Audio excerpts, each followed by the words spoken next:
Should I be seeing it on my YouTube? You should. If it's not there, you definitely should be seeing it.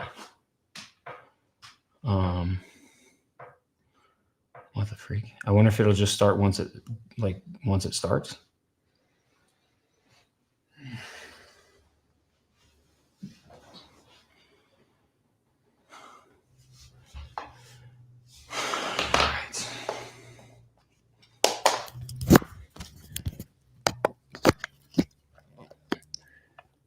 Hey, what's going on, everybody? If you guys are on here and you can see and hear us, make sure you let me know.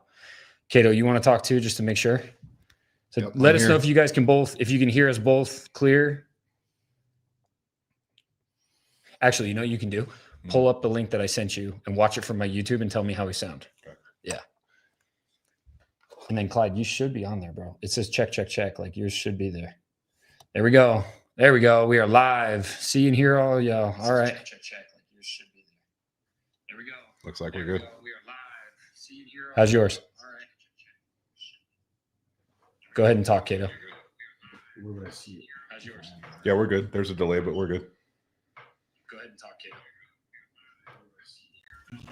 Yeah, we're good. There's a delay, but we're good. All right. Cool. Sounds like everybody can see and hear us. I think we're ready to go. So, to any of you guys that don't know who these two men are, they're super gay. Just kidding. We got Cato. Cato, you want to introduce yourself real quick? Let people know who you are. Yes, sir. Cato de Zora, I guess, independent researcher. Yeah, you call yourself that, I guess, among other things. And then we got the real Clyde in the house. Yeah, the real Clyde, United States Marine Corps veteran, just like this guy. Yes, sir. Yeah. Professional noticer, professional reel maker, a world traveler. Yeah, pretty much. Yeah. All right. Among other things. Among a couple other things, yeah. Yeah. All right. So, guys, these guys came into town to go on the podcast. We did some freaking banger episodes, both of them.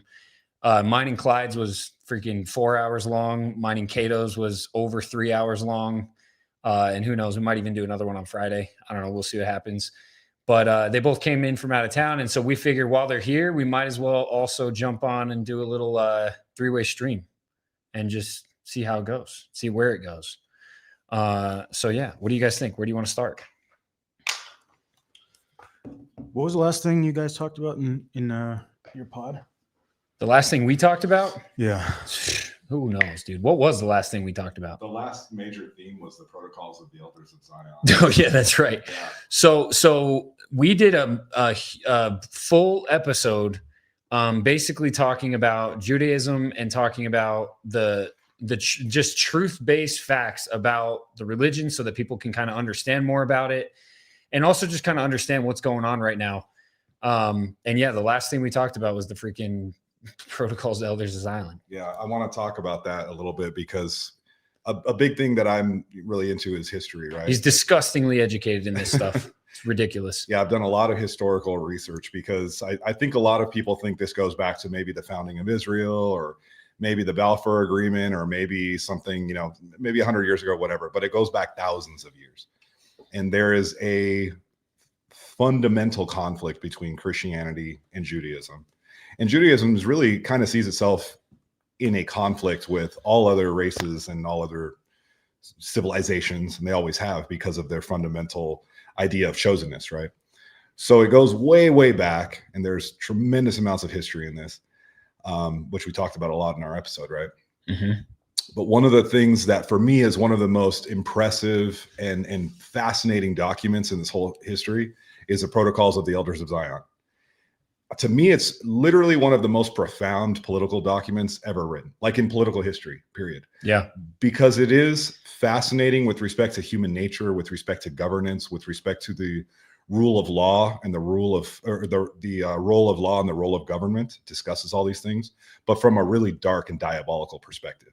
It basically says the Goyim are stupid. The Goyim are very easily led. They're distracted by trivial matters. They're easy to conquer. And because they're easy to conquer, they don't deserve self-government, right? It's not something that they're capable of handling. for that reason, we need to rule them. And the way that we're going to do it is by basically tricking them into, into us ruling over them before they even notice what's happening. Right. Now, the reason why nobody ever studies this profound and fascinating document is because it's always been considered to be a hoax. From the first time it came on the scene in 1905 in Russia, it was immediately called a hoax. I'm going to pull it up. And yet, if you read it, number one, it's incredibly well written. It was written by people who have a profound understanding of history and of human nature, particularly the dark psychology aspect. And then if you read it from the perspective we're at now, 120 years after it came on the scene, you can see we went through all the points. There's 24 points in that document. We went over them in our podcast. 22 out of those 24 points have been accomplished. And most of them are still in the process of continuing to be accomplished to this day. Yep. There's only a couple end stage ones, like the fact that there will be a Jewish king that basically rules the whole world. That hasn't been achieved yet. And one or two of them are kind of like, still in the works. But if you read that from today, maybe in 1905 or 1910, 1915, you could have called it an anti-Semitic hoax because everything that was written in it seemed so outrageous at the time. You could easily say this is just something to, criticize Jews or whatever. What is it again? The 24 points of the Protocols of the Elders of Zion. Protocols. And we did a quick little summary on chat. I'm going to do it again. Yeah. In one sentence each. But now if you look at it, you can read it and you can pretty much see that everything in that document has been accomplished or is still in progress today. And we went through them. If we can pull that up, we should read them again. I'm pulling it up right now. When you were reading them, you were kind of like giggling and shaking your head because it's like so obvious. It's freaking wild, dude. Yeah, I'm pulling it up right now. All right, here we go. So all I basically did was what I did in the podcast. And I just said, basically summarize the 24 points of the Protocols of the Elders of Zion in one sentence each. And as you guys can see, I mean, read these and think about what's happening right now in the world, especially in the United States of America. It's freaking insane. But like even just the first one, right? Forgery claims, secret Jewish plot to destabilize governments through manipulation of public opinion. Economic disruption will be used to weaken states from within. Freedom and liberalism are tools Jews supposedly exploit to create chaos. Conspirators will eventually turn chaos into authoritarian control. Plan to use economic hardship and debt as methods of domination. Strategy to encourage moral decline and societal decay. Wars and conflicts intentionally orchestrated for strategic gain. Government can be secretly controlled through financial influence. Freaking, I mean, is that scrolling with us too? It's not going to show me that, but education and press for ideological manipulation. Democracy is a tool for deception, eventual authoritarian takeover. Corruption and bribery, deliberate instruments of domination. Will you look at the YouTube feed and just let me know if this is scrolling with us? Because I can't see it on the TV. Yeah. I think it is because it's screen record or it's sharing my screen. But let's see.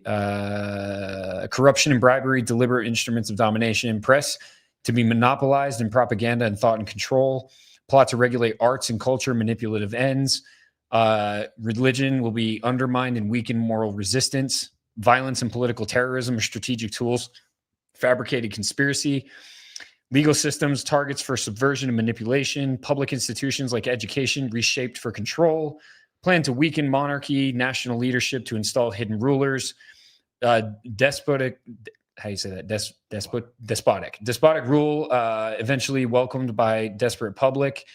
Global financial systems taking over total power. Lending and credit used to enslave nations. Economy something to be centrally controlled by conspirators. Unity destroyed to ensure dependence in supposed rulers. Insisting the final autocratic world ruler falsely portrayed as Jewish will emerge. Like these are the 24 points. And by the way, I actually just noticed that I did something differently this time and I didn't even realize it until just now. But in the podcast, I said, summarize it based on what we're seeing in the United States of America. And in this one, I didn't say that. So it actually, I think it was the same prompt, but it just came out that so way. It just spit out different things. Yeah. But still, like as you go through it, yeah, So you were explaining that back when it was first written, people were like, this is They crazy, thought it was right? outrageous. And for- it for the did most seem part, yeah. crazy. Although remember, there was a very strong, like, sort of a discussion taking place in Europe where there was a genuine Jewish question and a Jewish problem, and even Jewish scholars and Jewish leaders phrased it as the Jewish question. That's not a Nazi thing. Yeah. In fact, the first people who started saying the Jewish question were Jews. One of the first people who actually wrote an essay called on the Jewish question was Karl Marx back in 1844. That was the number one thing that blew my mind in our podcast, is the fact that for the longest time we have been told that the quote unquote Jewish question was something that was created by the Nazis, Right. and that it was literally like that was the most anti-Semitic thing possible. Yeah. But the reality is, if you actually research it, it wasn't created by the Nazis. No. It was something that was going on in Europe long before that, Generation. 1700s, 1800s, and everyone, including the Jewish population, were talking about quote unquote the Jewish question, which was basically just our culture does not mix with these other cultures simply because of our values and the way that things are. It's Right. just a reality. And all of us together want to figure out, what do we do? Yeah. And there Like were it was, different ideas. and it right? wasn't anti-Semitic. Yeah. It was literally like a socio-political problem that they had to figure out. Well, some people definitely had more anti-Semitic answers than others, right? But it was a real problem. It was a real problem, and the Jewish community also acknowledged that it was a real problem. And the Jewish community came up with different ways of addressing that problem. Yep. And one of the more radical ones was Bolshevik communism. That was a way, that was a means, a more radical means of, let's solve this Jewish question by overthrowing the governments, the Gentile governments that have oppressed us and caused us so many problems for so long. Yep. And so what's really interesting is when the protocols were first published in the United States in, I believe, 1915, Yep. they were published almost in their entirety. However, the publishers, this was published in a newspaper. They published it in multiple parts. They published it while taking out all references to Jews and inserting either Bolsheviks or communists. Because number one, it was, there's a strong Jewish population and they didn't want to piss people off. But also what's really profound is, if you think about it, the mere fact that this document could be the same document, but you can remove Jews and insert communists and it still makes sense and it still reads normally and naturally, that is profound.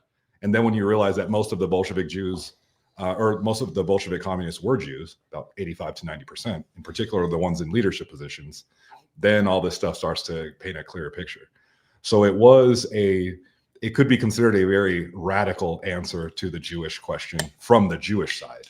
The most hardcore Jewish revolutionaries working in concert with the Jewish bankers, the ultra wealthy Jewish bankers who had been very wealthy in Europe for generations by that time. They figured they could work together and overthrow these governments that had caused them so many problems. And that's what they did. They did it in Russia. They almost did it in Hungary. They may have done it in Hungary. There's a big revolution there. And even what's really interesting is if you read what would be considered a Nazi perspective, but it's just an alternate perspective of the World War I in Germany, they said that the reason the famous stab in the back, which was the German government surrendering, even though the German army had not even been beaten back to anywhere in German territory, they were well into Belgium and France when they surrendered, which is weird. During that time, the way they described it was a revolution, a Jewish revolution that had taken over the Berlin government, and they called that the Revolution of 1918. So there was a lot of socialist or communist revolutions going on in Europe, and they were pretty widely understood to be Jewish-led revolutions. And there were Jewish agitators involved, there were Jewish press involved, Jewish media, and Jewish financiers behind it, backing the whole thing. And it was obviously successful in Russia, but there were many others that weren't successful. Like in Germany, there was quasi-successful, but then there was a big reactionary movement back to that. And that, of course, eventually would become what we now know as the Nazi movement. Right. So there's this whole big conversation is going on in Europe in the late 1800s and early 1900s. And of course, after World War II, this explosive conflict where, after that, the whole world changes. And then, Jews get the Jewish state, finally Israel, and so on. Then all of a sudden you see all that kind of scholarship and literature just disappear. It's not published anymore. No one, because, the Holocaust made everybody feel bad, or at least what we think of as a Holocaust. So you no longer have researchers, You no longer have scholars. You no longer have like statesmen, people of high levels of power. You no longer hear them writing books or writing studies or professional journal articles talking about the Jewish problem. Because they're like, oh crap, the Holocaust happened. We can't say anything bad about Jews anymore. We're just going to not talk about this at all. Right. Until many generations later, here we are again talking about it. And now, actually, right before we started, right before we started this live stream, I saw a new poll that says there's very significantly high numbers of Republican voters now agree with the statement that the Holocaust was either fabricated or what actually happened is dramatically different than what we've been told. What percentage? About 37% of Republican voters agree with that statement, but about 66% of Hispanic Republican voters agree with that statement, and about 64% of Black Republican voters agree with that statement. Wow. I found that to be really extraordinary. So there's still well under 50% of Republican voters that agree with that statement, but 37% is pretty substantial. Yeah, that's crazy. I mean, that's partially because white people are so afraid to be racist. Like, white people are not going to say things that are going to come across as anti-Semitic, even though they're thinking it. Okay, because they're so afraid of being called racist or anti-Semitic or whatever. Whereas, like, if a Mexican or a Black person does it, they're not going to receive the same criticism. So, you were actually talking about that, Kato. You were talking about how it's easier for Hispanics to get away with that. Yeah, I don't think we talked about it in the podcast, but you and I talked about it personally. Yeah. I'm Mexican American, right? Hispanic, Mexican immigrant mother, white father, grew up on a cattle ranch, many generations in America. So I never fit in with either group, growing up, but I've always been able to sort of like blend in and sort of like find my own way. And what's really interesting is growing up, I always noticed that it's very clear and very blatantly obvious to me, as being someone who's half Mexican, half white, that white people were being browbeaten my whole life. I've seen white people get beaten up on TV, in music, in movies, always being discredited, always being the bad guy. I saw white people always cast as the villains. And, all this stuff about, causing not just Mexicans, but basically every other race other than white people to be encouraged to be proud of their race, to proudly display their heritage and their culture and all this stuff. But you never see white people doing that. There's no like white pride. That's because again, that was like outrageous. Yeah, because you nailed it. It's because for the longest time, my kids have been told they don't even know this yet, but apparently, according to some people, my kids were born racist, right? Like, just because they're little white kids, they're born racist. That's just how it is. And it's like, what are you talking about? But you and I were kind of talking about this. Like, my kids, my little boy does not know the difference. He does not know color. He knows that's a little boy and that's a little girl. It doesn't matter what color they are. He doesn't know the difference of that. It's asinine to think that we are inherently born racist, but that's a real thing that has been said for a very long time. And white people have truly been just like, beaten over the head with this idea of inherent racism and inherent privilege. And also, we're not allowed to be proud of. We're not allowed to be proud of anything. We're not allowed to be proud of our white heritage or our white culture. And we're not allowed to criticize anybody else, but anybody else can criticize us. Yeah. A couple of weeks ago, who was it? Jimmy Fallon. I don't know if you guys saw this clip, but when he does his intro to his late night show, he was reading a census. Basically, the census said that for the first time in however many years, the white population in America has decreased, X amount. And the crowd erupted in cheering and clapping. No way. Yes, this is real. You can clip this. You can look it up. What is it? It's just look up Jimmy Fallon reads the census of white population decreasing, and the crowd erupts in cheer and laughter. And Jimmy kind of just laughs it off. But imagine if he had said that about the Black population or the Mexican population or the Asian population. He would be canceled tomorrow. He would be canceled that night. They would have ended the show. He would have been canceled. I mean, but you can literally cheer for, yes, no. I think maybe that one. This one. This has to be it. I don't know. I think I saw it. I saw the clip on Instagram, but it's like, this is it. Oh, it's unavailable. Yeah, I wonder why. But that's the thing, and this has been happening. This has been boiling over for decades. Here it is. Okay, hold on. I gotta turn the. Are you sharing this live? Yeah. Oh shoot. Yep. But I gotta change which screen. Hang on a second. Gotta stop screen. Share screen. Hang on, guys. Let me put this up real quick. This one. And then I gotta change the audio. Screen audio. Let us know if you guys can hear this. I don't know if you're gonna be able to. I hope so, but we'll see. Let me know if you guys can hear this. Actually, you could tell me. Go on the stream and tell me if you hear it. All right, ready? Here you go. The census just came out, and for the first time in American history, the number. Can you hear it on there or no? Yeah. Some more news: the results of the 2020 census just came out, and for the first time in American history, the number of white people went down. You see that? Look, he just laughs it off, man. Yeah. He just laughs it off like it's a joke. Like the census said that the white population went down, and people are cheering over that, and it's like a joke. But if he said that about blacks, about Mexicans, about Asians, about Jews, about anybody else, canceled that night. His show would have been done. Who was Jimmy Kimmel, who got canceled for like a brief moment because of the Charlie Kirk thing? He would have been cooked if it was about any other race. But we've been seeing this boil for decades, and now I talk about this a lot more these days of the white nationalism and what that is and why we're seeing that right now. And it's because of stuff like that's been happening for decades now that we get people like Gypsy Crusader. Gypsy Crusader is the effect of that. Okay.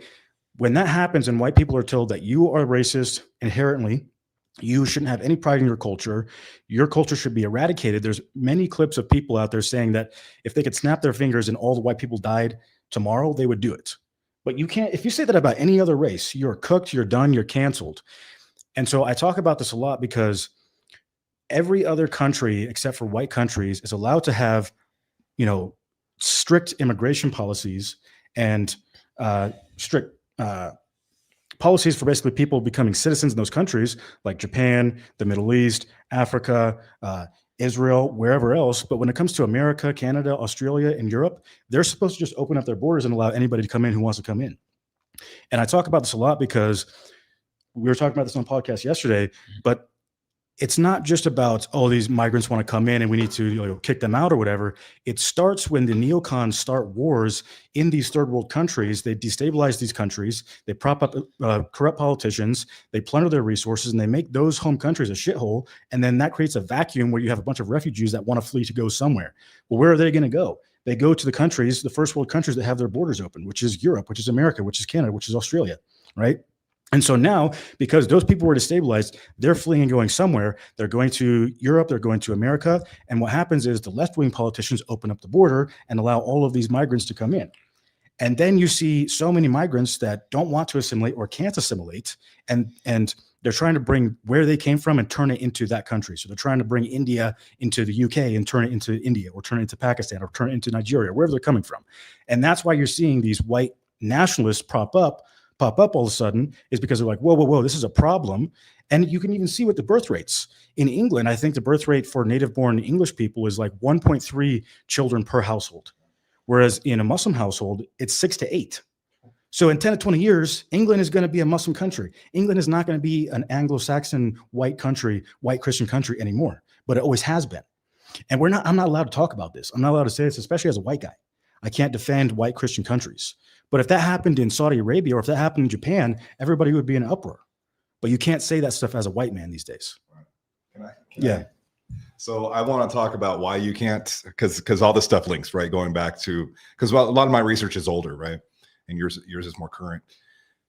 When you wrap your head around the fact that Jews and white Christians have been in a civilization level conflict for at least 1,500 years, almost 2,000 years. And they perceive this conflict. Jews very well understand that they are fundamentally anti-Christian. They reject Jesus, they reject Christianity. And a lot of people think they think of Jews as white people, right? I think if you were to ask random people on the streets, especially minorities, if Jews are white people or not, they would mostly say that Jews are white. Jews do not typically identify themselves as white, and they certainly don't not as like Gentile European Christian, because right in that moment, yeah. Right. Historically, Jews, Jews ethnically and religiously have been in conflict with Gentile Christian Europe going back many centuries. They all the way back to ancient Rome, right? That's kind of, for them, that's where this conflict starts. Rome versus Jerusalem, which was actually the title of the book by that guy, the communist rabbi Moses Hest. His book was called Rome versus Jerusalem. Right. And the idea of Jerusalem and Rome being in conflict ever since, before the year zero, it's something that is still kept alive. That hatred, the hatred for the idea of Rome is very strong within Judaism, especially within rabbinical religious Judaism. So they perceive Rome to have evolved over time into the Christian monarchies of Europe. And those eventually evolved into the republics and democracies of Europe and the United States and other peripheral countries like Canada and Australia and stuff. So they believe that those are their enemies. It's the modern iteration, the evolution of Rome, and they want to see it destroyed. 2,000 years later, if they can achieve the destruction of Western civilization, it's like they finally achieved their goal. Hey, Ian, can you pull up that clip of Bibi literally saying how they need to win? What you're saying, the propaganda. I don't know war? if you saw the clip, but some reporter was walking behind, or he was walking next to Netanyahu. Rome. And he was like, "Hey, Prime Minister, are you reading anything these days?" And he said, "Oh, yes, I'm actually reading an interesting book about our battle with Rome or whatever." And he's like, "Well, we lost the last one, but we'll win this one." Yeah. And he's talking about the new Rome, which is us, which is the new Rome was the Byzantine Empire. That's where the new Rome started. It was the Christians. It was the Christians back in the 4th century. And we've always been the new Rome, America, the West, and the Christians. So that's what he's referring to. And he's just blatantly saying right here. He's blatantly saying, yes, he's saying that he's going to destroy the new Rome. I literally made a full post on that. It was because it's freaking insane. So in order for them to wrap up their 2,000-year-old mission, they have to cause the downfall of Western civilization, because they believe that Rome evolved into the Western white dominant, Christian dominant nations.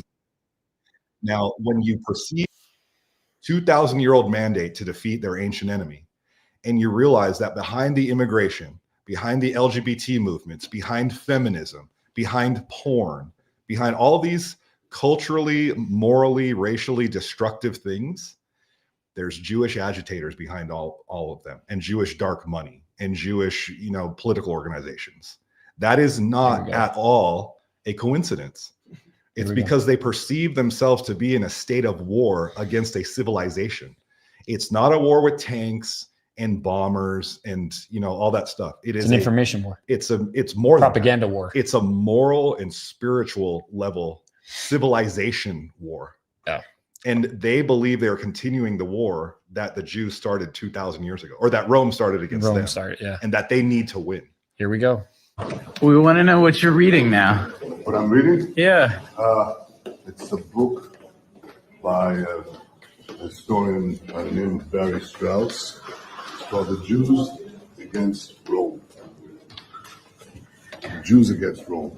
What made you pick it up? Well, we lost that one. I think we have to win the next one. We want to know what you're reading now. What I'm reading? Yeah. It's a book by a historian named Barry Strauss. It's called The Jews Against Rome. Jews Against Rome. What made you pick it up? Well, we lost that one. I think we have to win the next one. We want to know what... Right there, he literally says, I think we have to win the next one. But for context, for the people that don't know, when they lost the last one, in 70 AD, that's when the Romans destroyed the temple, the second temple. And then in 135 AD, Emperor Hadrian basically exiled all of the Jews from Judea. And that's when we get the last big great diaspora of the Jewish people outside of Judea. Sorry, I'm going to pull this one up too. Keep going. And in 135 AD, Emperor Hadrian actually renamed Judea to Syria Palestina. That's actually the first time we hear the term Palestine. And he named it Syria Palestina because of the Philistines, a longtime enemy of the Jews. It was out of spite for the Jews. And there was this great diaspora, and they, this probably very well, they scattered all over the East and Europe and parts of Northern Africa. And Then they don't come back to the Holy Land, come back until 1948. And since then, it's always been a power struggle against the new Rome, because after that, Christendom took over the Roman Empire in Rome and in Jerusalem and in the Byzantine Empire, which is in modern day Turkey, under Emperor Constantine. In 313, he issued the Edict of Milan, making Christianity legal. This was a huge slap in the face to the Jewish people, because for almost 4 centuries, the Jews were persecuting Christians that whole time. Every Christian, if the Roman Empire or the Jews found out that you were Christian, they would kill you. There are stories of them rounding up hundreds of Christians and taking them to the Roman Colosseum and crucifying them or feeding them to lions and all this stuff. And that was propagated by the Jews of that time. It was the Pharisees and the Sadducees that were going out and hunting these Christians and then essentially like snitching on them to the Romans, and then they would be killed.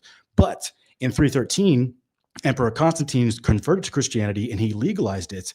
And that was like a huge slap in the face to the Jews, because now Christians have the Roman Empire, and Constantine shifted powers to the Byzantine Empire, which was in Constantinople, and it became a huge epicenter of the East. And then we have the buildup of what happens today. And so, yeah, there's been this long 2,000 plus year history of animosity from the Jews to the Roman Empire, which is now connected to the Christian Empire or the West. And Christians basically forgot all that. Oh, dude, Jews keep that hatred alive. Oh, I know, bro. Conflict is very. I'm Orthodox Christian, and Protestants don't know our history. Protestants do not understand. They put Jews on a pedestal. Christian Zionists are the ones that reside in like the Protestant sect.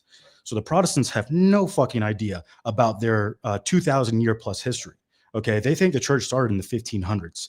There was 1,500 years prior of church history of persecution from the Jews and the Muslims, and they forget all of that. They don't have any fucking idea. And now they're siding with the Jews. They're siding with the Zionists and the Israelis because they've been propagandized by people like John Darby, by Schofield, the Schofield Bible. Even Martin Luther, as much as he was vehemently against the Jews, he was seen as like anti-Semites. When he was reforming the Bible, because there was one Bible, the Bible was canonized in the late 4th century. And they had an Old Testament called the Septuagint, which was the Greek translation of the Old Testament. Well, that Septuagint dates back to the 2nd and 1st century BC. Now, when Martin Luther reformed the church, he went and he basically tried to reform the Bible. And so he removed 7 books from the original canon of the Bible in the Old Testament. And what he did was he went to Jews to go get their Hebrew translation of the Old Testament. He thought that the Jews of that time would have been would have preserved the original Old Testament. So he went to the Jews and he got their transcripts of the Old Testament, which was the Masoretic text. The Masoretic text is contradictory. It has multiple contradictions to the Septuagint. And the Masoretic text is essentially the Jewified Old Testament. And that's what the Protestant church has. They have a Jewified Bible. And not only that, they started with a Jewified Bible because they picked the Masoretic Old Testament text. And then fast forward to the 1900s when Schofield writes the first reference Bible, the Schofield Reference Bible, which was he was heavily influenced by John Darby, who was the dispensationalist. He invented dispensationalism, which is essentially the belief that there's 2 groups of God's chosen people, the Christians, the church, and then the Jews. And then we have to bless the Jews. We have to support the Jews. All of this comes from Darby and dispensationalism and the rapture and all that nonsense. And so Schofield, he had about a 43-year gap lifetime. He was alive during the end of Darby's lifetime, but he was heavily influenced by him and his teachings of dispensationalism. So when Schofield was writing that reference Bible, he was putting all of those Jewified footnotes at the bottom of each verse. And that's actually where you get this notion that when you read that book in Genesis, where it says it's where all of Judeo-Christianity comes from. It's literally where all Judeo-Christianity it started earlier. We talked about how it started earlier, but like this was kind of the catalyst for launching it into the West. And Christian, the idea of Christian Zionism. Christian Zionism, which at that time it wasn't coined that term. That's like a more modern term. But that Schofield Reference Bible permeated throughout all of the theological institutes and colleges and churches, and all of the ministers and pastors, all of the Protestant ministers and pastors, especially the Baptists and the evangelicals, they were brought up learning from the Schofield Bible. So then when they go prop up churches and they go lead denominations, they're teaching all this Judeo-Christian nonsense. And then that just spreads like wildfire throughout the states.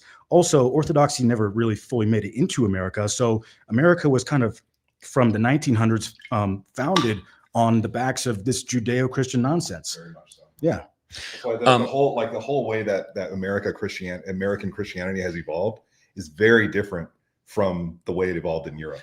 Radically different. So it's really no surprise that America and Israel have become a power axis. I mean, I frequently mockingly refer to the United States as an Israeli colony because the way it operates, 51st state. I say this all the time. America is three things. It is a debt slave labor army, a social engineering laboratory, and a mercenary army, primarily for the global Judeo-Masonic, cult. That's what I usually call it. And most Americans have no idea about any of this stuff. They have no idea it's even going on. That's why there's such an awakening right now. Right. We live in this happy little bubble. You know, we think everything's fine. Yeah. But globally, most of the world really hates. They passionately hate. Most of the world hates the fact that Israel is such a malevolent country, so intrusive, so violent, so aggressive, and that America always backs them in everything it does. And not only that, we freaking shoot down all the UN resolutions to hold them accountable. Yeah. Here's the other thing too that's interesting. I actually said this. Remember what happened on X, where basically they were starting to reveal like the locations of where these accounts were coming from or whatever. So you had all of the MAGA, like right-wing Christian Zionists or whatever coming out and trying to use that as like fuel to prove some kind of point. Like, oh, all these accounts, this accounts from this place, and this accounts from this place, and this accounts from this place, and this accounts from this place, and they're all attacking Israel. And I literally got on one day and I was like, you guys are idiots. What do you think all you're doing is proving that more than the US hate what Israel is doing. And they hate them from all these other countries. But then to your point, to those guys, right? But you're not calling out the accounts that now have been found to be in Israel that are or that are pro-Zionist and all these other things. And it's like, what argument do you have for there? Like, or from any of the other places that are pro-Zionist, right? It's not just from Israel. There were places from other countries that were pro-Zionist. How do you, you're shooting yourself in the foot here. What was it? The DHS, their Twitter account was based out of Israel? Saw that. Yeah. Yeah. What the fuck? I saw that and I didn't know if it was real or not because the screenshot was like Homeland Security. Homeland Security. Yeah. The thing is though, the screenshot was kind of like, yeah, you could fake that. But I did see that somebody posted a screen recording of when it happened. And so I don't know. That being said, I don't know about that one because I know that they responded or whatever. I wouldn't be surprised, but I can't confirm it. But let me play this clip really quick because to your point, what you're talking about Rome, I don't know if you've seen this one, but this one, he literally says it out loud. Listen to this. We had a moving visit today to the wall. I can't resist repeating this, but I'm going to. I said to the secretary that the last time Pompeo visited Jerusalem didn't end that well. But this is a different time. Rome and Jerusalem clashed over values with a great tragedy for the Jewish people. But the new Rome, the United States, views itself as a new Jerusalem. We had a moving visit today to the wall. I'm sorry, what? What did he just say? The secretary that what? The last time Pompeo visited. Let's watch it again. Didn't end that well. But this is a different time. Rome and Jerusalem clashed over values with a great tragedy for the Jewish people. But the new Rome, the United States, views itself as a new Jerusalem. We had a moving visit today. Take it away, bro. I'm looking for one of my. He's like, I'm looking for ammo. But it's like they can get away with saying this stuff because people are fucking retarded. Not only that, they don't know what he's talking about. They don't know what he's talking because about. Unless you heard that clip that you brought up first about the book, and unless you know history about Rome and all those different things, they would hear that and they wouldn't have no clue what he's talking about. Exactly. Nobody knows that history in the West, especially in America. Like the churches don't know that history. They don't understand. And they don't teach it either. No, they don't teach it. They don't understand the history between Christians and Jews and the Roman Empire, which turned into the Christian Empire. They don't understand that because the Protestant Reformation disassociated themselves with the Eastern Byzantine Empire, which was Christendom for centuries. For, you know, it's been the epicenter of the Eastern Church for over 2,000 years. And they don't understand any of that history or the nuance or the continuity there. Also, people aren't paying attention to this. People don't care. They've been brainwashed to think that Israel is our ally, and they might be hearing that and thinking that that's a good thing. They're all consumed with this goy slop and sports and jerking off and like not being a productive member of society. They don't give a fuck. They don't know any better. So he can say this stuff. They say blatant stuff all the time. And it's like, nobody's going to fucking care. Nobody even knows what he's talking about. I found a good source that I want to Hey. share. So on this, Get on your Instagram live and ask to join mine. And then I'll add you to it so that you're in it and they're seeing the same thing at the same time. My phone's going to die at 22%. Oh, well, try it because you'll pull more people in is what I'm saying. Because they probably don't know right away. Go ahead, Cato. Sorry. so all good. So I was, you know, I've done a lot of research into this whole Rome versus Jerusalem concept. And I found this really interesting academic article. And this was published in France. So it was translated into English at some point. But it's called The Use of Rabbinic Traditions About Rome in the Babylonian Talmud. And the idea here, so this is an academic scholarly article where basically this individual, his name is Ron Nyweld, is talking about the very extensive use of the Rome versus Jerusalem narrative throughout all of rabbinic literature.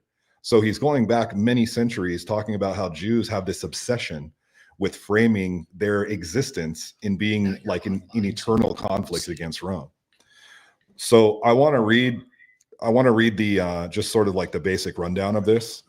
It says, this article claims that the Talmud of Babylonia uses ancient traditions about Rome in order to create a fantasized world system in which Rome and Israel function as two complementary and eternal rivals. The analysis of several Talmudic sources shows that the Babylonian rabbis inherited the complicated image of Rome together with the rest of the rabbinic traditions that arrived in Babylonia from Palestine. Blah, blah, blah. They sustained the symbolic power of the Roman Empire, even though they lived outside of it. And Rome became for them a mirror image of Israel, which in turn became a spiritual empire protected by God. So basically, throughout all of this history of their 2,000-year war, which I call it, they believe Rome is their eternal rival. It has always been their enemy and always will be until only one or the other emerges victorious. Now, Rome became a material for them in their sort of fantasized worldview. Rome became a material empire, something that was made out of concrete and marble with buildings and sort of evolved into the Byzantine Empire and then the various Christian monarchies of Europe and eventually the United States. So it's the evolution of Rome that has existed for them, even though they've infiltrated it and subverted it and participated in it to a very large degree, which they still do today. It's always been their rival, their eternal rival. For them, their empire has persisted in the book, the Talmud, and protected by God. So they have like a spiritual empire in their minds. And eventually they are destined to win. So the Western sort of idea of Rome is destined to crumble and fall into dust and be blown off the earth. And they are destined to, at some point in time, rise and become like the masters of the world. That is a narrative that they've been telling themselves for 2,000 years. So everything that they can do to bring about the destruction of Western civilization gets them closer to finally winning this 2,000-year-old war. And that's why you have people like Bibi Netanyahu, who is someone who he's blatantly, clearly has an obsession with this idea of Jews defeating Rome one day, which is shared by a lot of people who are radical, right-wing, Orthodox Zionist type of people. They frame everything in terms of this eternal biblical conflict against their ancient enemy, Rome. Mm-hmm. And for them today, Rome is the West and particularly epitomized by the United States. So they want to bring about its downfall and they're working toward that. Well, and we were talking, that was actually one of the last things we talked about on our episode, because there's so many people right now that have been watching what's going on in Palestine and what Israel has been doing. And every time they speak, it's like they're not even hiding it. Like, it's like they want everybody to know exactly what they're doing and how bad the situation is on purpose. And what we were talking about is how, like, ultimately that's going to force what is known as the Jewish question. right? It's going to force that whole idea of needing the state, the political state of Israel. So it's almost like confirming everything they're saying about how there needs to be a political state of Israel. And because it's like anything that's happened in the past where, so if you guys are just joining right now, I know there's a lot of people that are joining just now. We talked about the fact that the idea of the Jewish question, everybody hears that and they think immediately that it's like a Nazi trope, and it's not. It actually started in the 17 and 1800s, and it was all of Europe, including the Jewish population, that were actually trying to figure out. It wasn't a hateful thing. They were all literally just trying to figure out, our cultures don't mix. What do we do about this? And eventually it was adopted by the Nazis, and then it became the final solution to the Jewish question, right? But that had been a buildup since the 1700s. Right. And so it's almost like what's happening with Bibi and the state of Israel is that they are forcing the answer to the Jewish question in their mind, which is the nation state of Israel, Greater Israel Project, and the United States being completely on board because the United States is Greater Satan and ultimately Rome, right? New Rome. Right.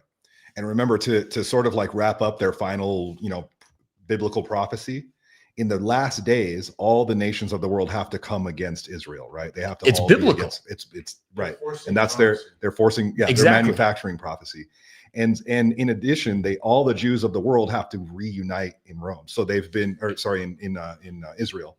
So they believe, and this is a sort of an old rabbinical, belief for many centuries, that the reason that they were kicked out of Jerusalem is not because they just simply lost a war. They believe that God was punishing them by sending them into exile. And to a very large extent, they believe that, not all Jews believe this, obviously, because there's a lot of Jews that live in Israel. There's a lot of religious Jews that believe that they can't return from exile yet because their Mashiach has not yet arrived. So because they've been waiting around for 2,000 years for this to happen, there's a very substantial part of the Jewish community that is basically making things happen. They're making end times things happen so they can wrap up their narrative. And a part of that is going to be all of the Jews of the world reconcentrating in what they consider to be the Holy Land, which is Israel. And they have to expand Israel in order to make room for another 7 or 8 million Jews. So that brings us to right now why they're wiping out Gaza, while they're attacking parts of Syria, they're attacking parts of Lebanon, and they're going to keep doing that. Yeah, they're not stopping. Because number one, they get away with it because they have everybody in power in the West blackmailed into oblivion. And then most of the people in these countries don't really give a shit or know anything. So they're going to keep getting away with it. But they also have to, just logistically, because they don't have room for all the millions of Jews that have to go back to Israel in order to wrap up this storyline. They have to wrap up the storyline. It's a 2,000-year-old storyline.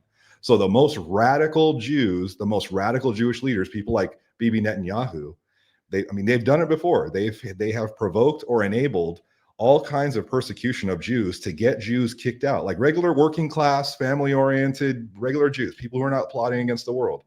They have to get them kicked out of where they live so they will go to Israel and reunite in Israel and build up Israel as this, world power in the future.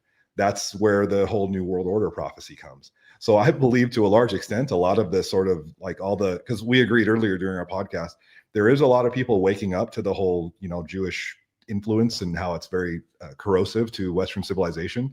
But it also seems like this is being forced. It seems like there's so much content coming out. That's what I'm saying. It's completely pushed. Forced. Yeah, it's occurring. They're allowing it to happen. Right. It's not stuff that you find, because I had to really dig deep for a lot of stuff years ago when I started all this stuff. Like in 2021, I started, doing this research, and it was really obscure. Like I had to really dig very deep to find anti-Jewish stuff from throughout history. Now you can be a regular ass person who's just taking your 15-minute break at work and open up Facebook or Instagram, and you're going to find all these anti-Semitic reels. Why is it being pushed on people who aren't looking really, really hard for this information? Yeah. And we know that mostly Jews run these platforms. So now we're starting to see that it has to be something that is intentional at this point. And so when you understand that they have this prophecy, we're in the end times of the world, when basically the world, comes into this huge third world war that they're probably going to manufacture. the Rome, Rome, their enemy Rome, however they define it, has to fall, and all the Jews of the world have to reconcentrate in Israel, and then the Mashiach will come and all this stuff. And in the end times, they're basically going to rule the world. That is their prophecy. That's their sort of their wild, very imaginative, malevolent prophecy that they have. But if they're making these things happen, then that means they need to create the conditions for Jews to want to leave and go back to Israel. I mean, create the problem and present the solution. Exactly. It's the same damn playbook every single time. Yes, every time. And that's what they did in Germany. That's why the Zionists were working together with the Third Reich in a partnership arrangement. Yeah. People don't want to talk about that though. No, because Germany wanted Jews gone. This final solution was not to exterminate them. That came about way later, well into the war. The final solution was kick them all out of the country, and the Zionists were fully on board. The Zionists were on board with that. Yeah. Theodore Herschel was their idea. Theodore Herschel was a staunch supporter of that idea. Yeah. They wanted to leave. And remember, it was their idea in the late 1800s. That's when Hitler would have been a child. Yeah. So they were already plotting to find ways to get the governments of Europe to kick out Jews so that they could bring them into the Holy Land. The Jewish people were. Yes. The Zionists were. The radical Zionist Yes. leaders. In their imaginations, they were trying to come up with a way to force Jews, because a lot of Jews, they were quite wealthy. They were quite powerful. They were, there were some working class Jews that lived out in little towns or whatever, but a lot of them were very wealthy, just like in the United States today. If you look at this, a lot of people are mind blown about this. If you look at a breakdown of income by race, you will find that white people are not that privileged. On average, they're fairly low, actually. Towards the bottom is white, black, Mexican. Then as you go up, you find more Asians. I think at the very top is it might be Indian Americans. That's not surprising right. at all. But so who is conspicuously left out of most of these charts, if you find them, as Jews? If you find a chart where it has Jewish family, household income, it is it's a huge gap. Where can we find that? Above. Well, I have it buried somewhere, but basically it goes up. The average income goes up, like household income goes up to the point where the highest one is Indian American. I think it's about 120,000 a year, at least when it was published. It's probably changed since then. But it's basically like that whole top line is just kind of snipped off because they don't want to show it. If you have that, send it to me. But Jews is about double. Their household income is like 240,000. Here, let's just do this. You want to chat GPT it? See how that goes? So, they live well. So they have to be really pushed out of these places where they live well. What should I ask? But also the reason that everything you just explained is also why they're causing this genocide in Gaza in the open. Like, this has been in the open. If they actually wanted to genocide the Gazans, they could have poisoned their water supply. They could have done it way quicker and way more systematically. Yeah. They're doing it in the public eye because they need this hate towards the Jews and hate towards Israel so that they can bring all of the people back into greater Israel. Yes. So people would ask, it's really in our face. And a lot of people have been wondering, why is it so much in our face? Well, because they're harboring this. They're basically creating the anti-Semitism so that they have a reason to build greater Israel. I have to say this. I actually think at this point, they're quite frustrated at the fact that so many of people still aren't pissed off at Jews and they're still supporting it. Literally. No, I'm not even joking. I think the radical, Bibi Netanyahu type Zionists, they're like, how much more can we do to get these people to hate Jews and kick them out of their country? How far do we have to go? Because no matter how much hate we try to manufacture, so they'll get kicked out and end up in Israel so we can wrap up our storyline, there's still so many Jew defenders. How much more ridiculous do we go? So they shoot kids in the head, right? There's thousands of kids who've taken accurate headshots in Gaza. This is documented. There's actually a Jewish doctor, multiple Jewish doctors. I saw that they found bullets lodged in the skulls. Yeah, and they've done reports about it. And one of a Jewish doctor, I believe his last name was Perlmutter. He's like a pretty well-known surgeon, I believe, in North Carolina. He went there to help out, basically just to kind of go on a mission to help out. And he was absolutely blown away by the number of children, small little toddler age children that had taken accurate headshots, thousands of them. So it's very obvious that there's well-trained marksmen in the IDF that are using children as target practice by placing accurate shots in their heads. And then these bodies are ending up in his clinic, his little pop-up clinic that he was trying to run in Gaza. And he was so pissed off about that he started writing about it. And I'm pretty sure he even testified in Congress about it. You know what happened? Nothing. Because no one's going to challenge Israel. They know that too. Israel knows that. They know that they can commit a genocide in front of the world's eyes in broad daylight and get away with it.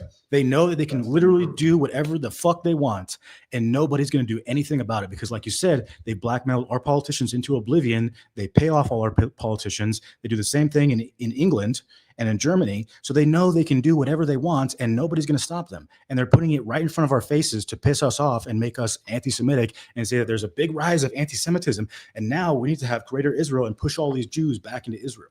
And so they're spreading that propaganda amongst the Jewish population here in America too, to get them thinking, oh man, maybe it's not safe for me to live in America anymore. Maybe it's not safe for me to live in England or France or wherever. I should probably go to my homeland and go back to Israel. And that's why they're pushing into the West Bank more and more and more and more every single month. They're annexing the West Bank. Yes, the settlers. There's over 700,000 settlers, illegal Israeli settlers in the West Bank, and they have no intention on stopping that. And they're going to continue pushing and doing that, and then they're going to continue pushing and push and do that into Lebanon as well. Like they already are. They've been bombing Lebanon this for the last week and a half, 2 weeks. No one's talking about this, but they have not stopped bombing Lebanon.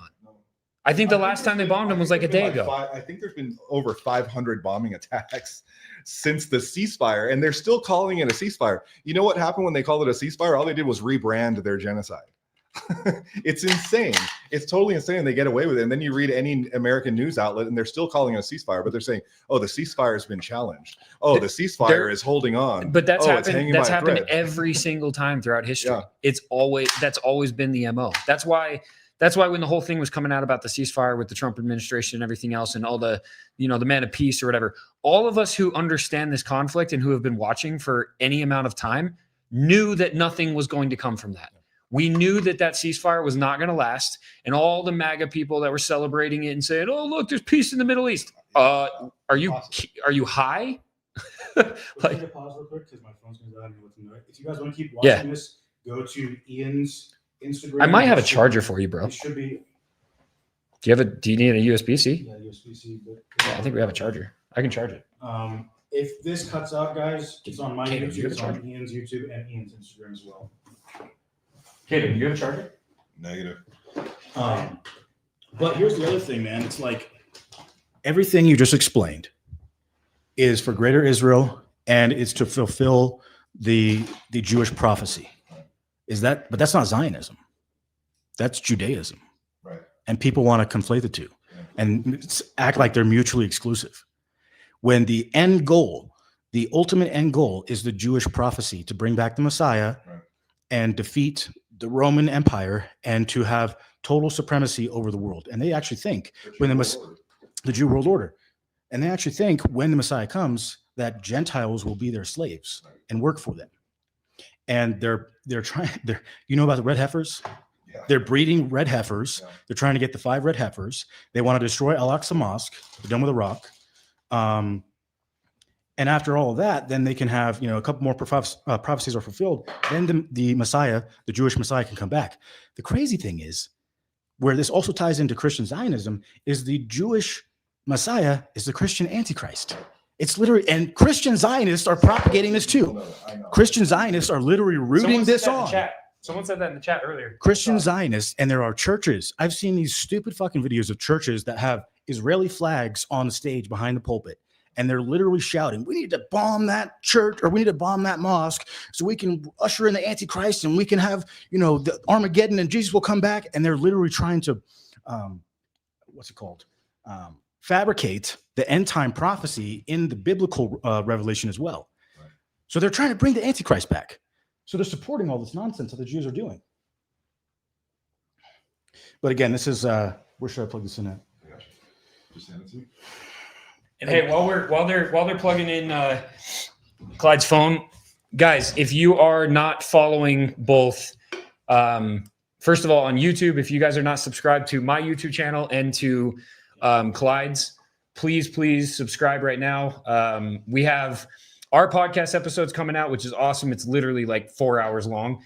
And then follow Cato on Instagram. What's your Instagram, Cato? Cato.Zora. How do you spell it? At Cato, CATO. CATO.DEZORRA. There you go. So make sure you guys subscribe to our YouTubes and also follow our Instagrams. All of us have Instagram. Follow Cato on Instagram. That's what he's on right now. And we appreciate you guys. You know what? I'll just put these links on here while you guys are doing that, but go ahead. So anyway, yeah, no, I like what you were saying about how they've kind of co-opted a lot of Christian churches, like the evangelical churches, into becoming, you know, Zionists, based increasingly fanatical Zionists, because they're using their gullibility, thinking that they're somehow being good Christians by supporting Israel, but in reality, they're kind of bringing about this catastrophically destructive end times. Yeah. And what they don't know is there's a twist ending. The twist ending for Jews, who are the architects of all this stuff, is not that Jesus is going to come back and rule the world and everybody's going to live in peace and harmony. It's that their Shabbos Goyim that they're constantly, you know, mocking and using, they're the ones who are going to be eradicated, and Jews are going to be the ones that kind of come out on top. So there you have this sort of like this very strange sort of almost a partnership. It's more of like a parasitic relationship, where you have the Jews who are using the wealth and the size and the power of the very, very sizable, very wealthy, very devout evangelicals in America, who are basically Christian Zionists. They're using them to achieve their goals and to protect them and to fund them and to send them weaponry. And like in the global war on terror, they basically use the American army to go and clobber all of these Middle Eastern countries and overthrow governments and all this kind of stuff. They're using them, but in the end, it's going to be them. They're the ones who are going to win. They're the ones who are going to come out on top, as far as they think anyway, because it's their sort of world order that they're supposed to dominate at the end of the story. And that's the part that most Christians have absolutely no clue about, and they don't bother to learn it. They don't really seem to want to hear it. It's very, very difficult to communicate communicate this to Christians because they don't want to hear it. I've had a lot more luck, I think, reaching people who are not religious, or reaching quite a lot of people who they come at me with hostility. Yeah. But hostility is still engagement. Like, if someone is mocking you or criticizing you or talking shit to you, but they at least listen to what you say back, sometimes you can get them to realize that they're wrong, because you can tell them, okay, fine, fact check. You think I'm such an idiot? Go check this stuff out for yourself. And some of those people come around. And they will go check it out. But the people who seem to be too locked in to ever like let go are the people who are really indoctrinated in Zionist evangelical American Christianity. They're the ones who it's almost impossible to get them to see the truth. Yeah, because of their fear mongering with religion. If you can convince somebody that their religion tells them that they have to support a group of people, or God will scorn them, God will rebuke them, or God will curse them, dude, it doesn't matter. And this has been one of my big things. It was like, because I'm a Christian, Orthodox Christian, I'm not Protestant. I used to be, grew up Protestant. But one of my big angles is reaching the Christian Zionist market and reaching those people and waking them up. But you can't do it by giving them facts or showing them videos or pictures of dead babies in Gaza. That doesn't get through to their thick skulls, man.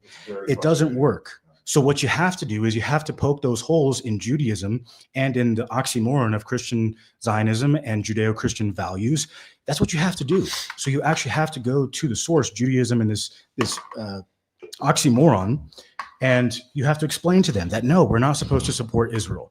There's never a calling for Christians to support the modern day of Israel. So you have to attack it from that angle. You can literally show them pictures and videos of dead babies in Gaza, and it's not going to compute. Dude, to me, because they think if they ever turn on Israel, they're going to be cursed by God. And so it's doesn't matter what the fuck you show them. You could literally tell them that America is going to be given to Israel and be like, well, okay, but we got to support Israel because otherwise God's going to curse me. You'll never get through to me unless you do that.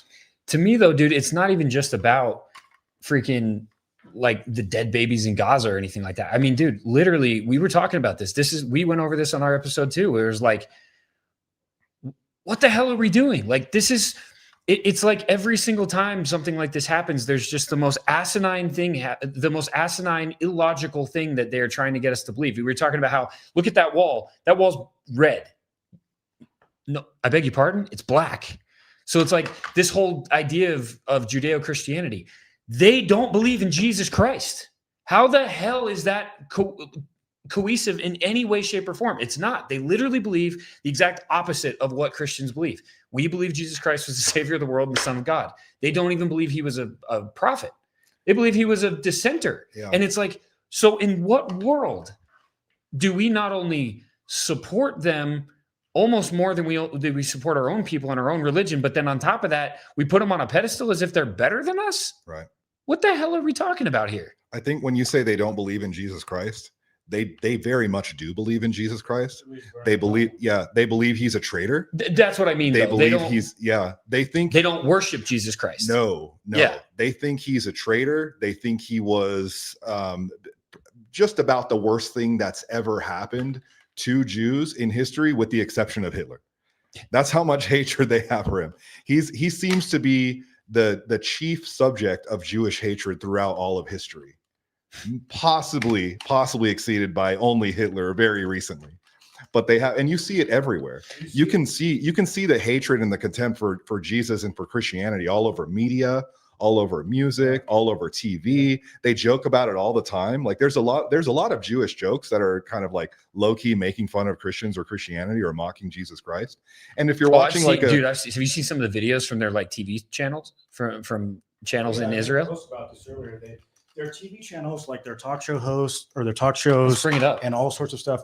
They just blatantly they'll take a little doll and hammer it on a wooden cross and like make fun of it. They make fun of the Mother of God, Mary. They say that Jesus is burning in excrement in hell. I don't remember what it's called. What should I type in? What was it? Do you remember? Jewish TV mocks Jesus.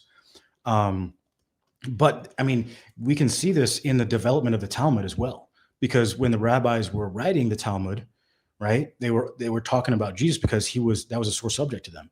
Jesus was always hated by the Jews for 2,000 years. And you see it in today's pop culture because they run pop culture, right? They run the music industry, the entertainment industry. They're always mocking Jesus. The one religious figure that they always mock is Jesus Christ. It's not Muhammad. It's not Buddha. It's Jesus. They're even making a movie right now with, what's his name? Treasure hunter guy. What's his name? This one. This was it, played by the monkey, right? The crucifixion of Jesus Christ, played by a monkey. Yeah. And of course, it's some chick in some OnlyFans chick. Real. Hang on a second. Here we go. Just skip to the part where she hammers him on the cross. Hold on. Let me go. Yeah, because I'm gonna have to. I can't show too much of it, or I'll get flagged. I mean, yeah, it's literally 2,000 years of. Here we go. Right here. I would say they hate him more than Hitler because they've had more time to hate him. Like they've had cumulative hatred. Yes, cumulative hatred. They've had 2,000 years to hate Jesus. They've only had 80 years to hate Hitler. That's so stupid. It's ancient hatred. I can't believe you're. It's a visceral, ancient, deep, dark hatred towards Jesus. Okay, here we go. Oh, hold up. אלוהים! למה עזבת לי? אתה נאצי, ישו, אתה נאצי. טופי, לא, טופי, אני מפחד. אני הלכתי על המים, אני הפכתי צרצרים לעוגה. לא, אני לא ישו. זאת טעות, אני משה רבנו. אל תתני לי מסדרים, טופי, לא. זה רק אפק, פחדן. לא! טופי, אלוהים, לא!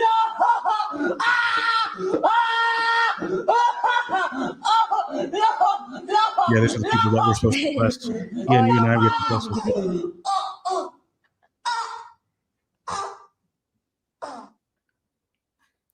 Yeah, and it's not even that. It's not even just within Israel's borders. It's in American pop culture. Dude, it's in the Grammys. They're always, dressing up as the devil, or who was that black chick that went out on the Grammys recently or whatever, and she came out on a cross. She literally came out on a cross. They're always mocking the cross. They're always mocking Jesus. They do it in movies. They do it in TV. They do it in comedy. They do it in the music industry all the time. So yeah, I think they have 2,000 years of hatred, visceral hatred towards Jesus and all of his followers. And it goes all the way back to the first century when the Pharisees and the Sadducees were hunting Christians down. They killed, Jesus came and he was the Messiah. They did not view him as the Messiah because they thought the Messiah would free them from the Roman Empire. They thought that the Messiah was going to be riding in on a white horse like a knight to come and save them from the Roman Empire. But Jesus didn't do that. He came to fulfill the first covenants, the Old Testament, and open up the gates of heaven for everybody, Jews and Gentiles. But they did not like that. So they killed him. They said, this guy is gaining a lot of traction, a lot of followers, a lot of people are listening to him. We can't shut him up. We can't silence him. So let's just kill him. So they kill him, and the Christian belief is that he rose again, and his followers increased. Like he gained more followers, And after that, they're like, okay, we killed this guy and he's still getting all these followers. Let's just kill all his followers. So they tried to genocide the Christians in the first 3 centuries, almost 4 centuries, to eradicate all of Jesus's followers. They hated him that much. It wasn't, I mean, the Romans, yes, they did want to kill Christians, people like Nero, because Nero saw himself as a god himself. And if you weren't worshiping Nero, then he would kill you. But that persecution of Christians was propagated by the Jews. They're the ones, and still is. They were always the ones. They're the ones that wanted Jesus killed. Pontius Pilate said that he didn't even want to kill Jesus. He said, this is on you guys. And when they handed Jesus the cross and put the crown of thorns on his head, Pontius Pilate, this is in scripture, Pontius Pilate literally washed his hands in a trough and said, my hands are clean from the blood of this man. This is on you, the Jews. And they wanted to kill him. They had the Romans do it. And after his death and resurrection, they're the ones that wanted all of his followers dead too. It wasn't the Romans necessarily. It was always them. Right. So I want to talk about, based on my research of the Talmud, because I had that course that we talked about earlier. But I find it very interesting that the narrative about how Jesus was tried and executed is very different in the Talmud. Yeah. Because in the Talmud, he meets a different end. He's still tried in a court and ultimately executed. But in the Talmud, they don't give Rome or the Roman government any authority, and he wasn't crucified. So they have basically a different ending to that story. He was a Jew. He was one of theirs. So they do take credit for him, but he's a bad Jew that needs to get punished for going against the Jews. And he was pretty much brought to justice by Jews. He was tried in a Jewish court according to Jewish law, and he was legitimately convicted, and then he was executed according to Jewish law, which interestingly enough resulted in him being stoned to death, not put on a crucifix. So they're taking full credit. They're basically saying he's a Jew, and we Jews, the Jewish, at that time, the rabbis and the judges would have essentially been the same group of people. They're like, he's one of ours. We are going to take care of him. He is a very, very bad Jew. He's a sorcerer. He's an idolater. He's all these kinds of things. But in their narrative, they are claiming that they were solely responsible for bringing him to justice, for trying him, for convicting him, and for ultimately executing him. And then for the rest of Christian and Jewish history, they get really, really mad when Christians repeatedly bring up the fact that they have killed Jesus. When they bragged about because they bragged about it. And a lot of them brag about it today sort of like almost mockingly or contemptuously in the media and stuff. But in their own historical narrative, the Romans had nothing to do with it. It wasn't like a shared thing where the Roman government did it, but the Jews were behind the scenes plotting. In their narrative, it was all them. They were the only functioning government in Judea, and he was one of their citizens. So it was 100% a Jewish operation. This is in their own scripture or analysis of scripture in the Talmud. Was this in the Babylonian Talmud? Well, so this would have been later rabbinic interpretations, centuries later. But we know even early first century Jewish historians like Josephus, they wrote about the crucifixion of Christ on the cross, and you can fact check this if you want, but Josephus himself even mentioned that Christ's followers actually believed that he rose from the dead, and those followers were martyred as well.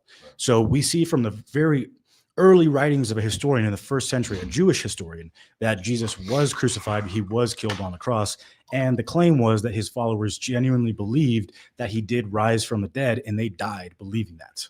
So that would have been later rabbinic revision of what actually happened. But again, and possibly false. But again, that's just them doubling down that we killed Jesus. We hated that guy and we killed him. Yeah, they want credit for not only killing him, but they want credit for being the actual government of Judea. They don't want to give any credit to the Romans for having occupied it and been basically an administrative government at that point in time. They're like, no, we are the government. We, the Jewish Pharisaic rabbis, we're the government. And we tried him and convicted him and executed him as one of our own. Romans had no authority with respect to him. So they want credit for that. But then fast forward, there's a lot of, like today, like going on right now, in Western countries, there are various efforts to try to criminalize anti-Semitism. they want to make it they wanted to make it an actual crime to say certain anti-Semitic things. You've been trying to do that forever, though. Yeah, That's for a long time. But one of the things that they want to make a crime is implying that they were responsible, that Jews were responsible for the death of Jesus Christ. They get really cranky about the idea that it's constantly brought up that they committed this form of, spiritual regicide. They don't like that anymore. And they want to make it go away, even though in their own scripture, in their own narrative, in their own fundamental, Jewish book, the Talmud, they very much take credit for it. So whether you follow a Christian narrative or a Jewish narrative, the Jews were responsible for killing Jesus Christ, but they want to make that go away really badly. Dude, I'm gonna pull up that video again that I showed you during our live, and that I made that video on, because it's so perfect based on what we're talking about right now. I'm gonna pull it up. Hang on. Which video? That one where he talks.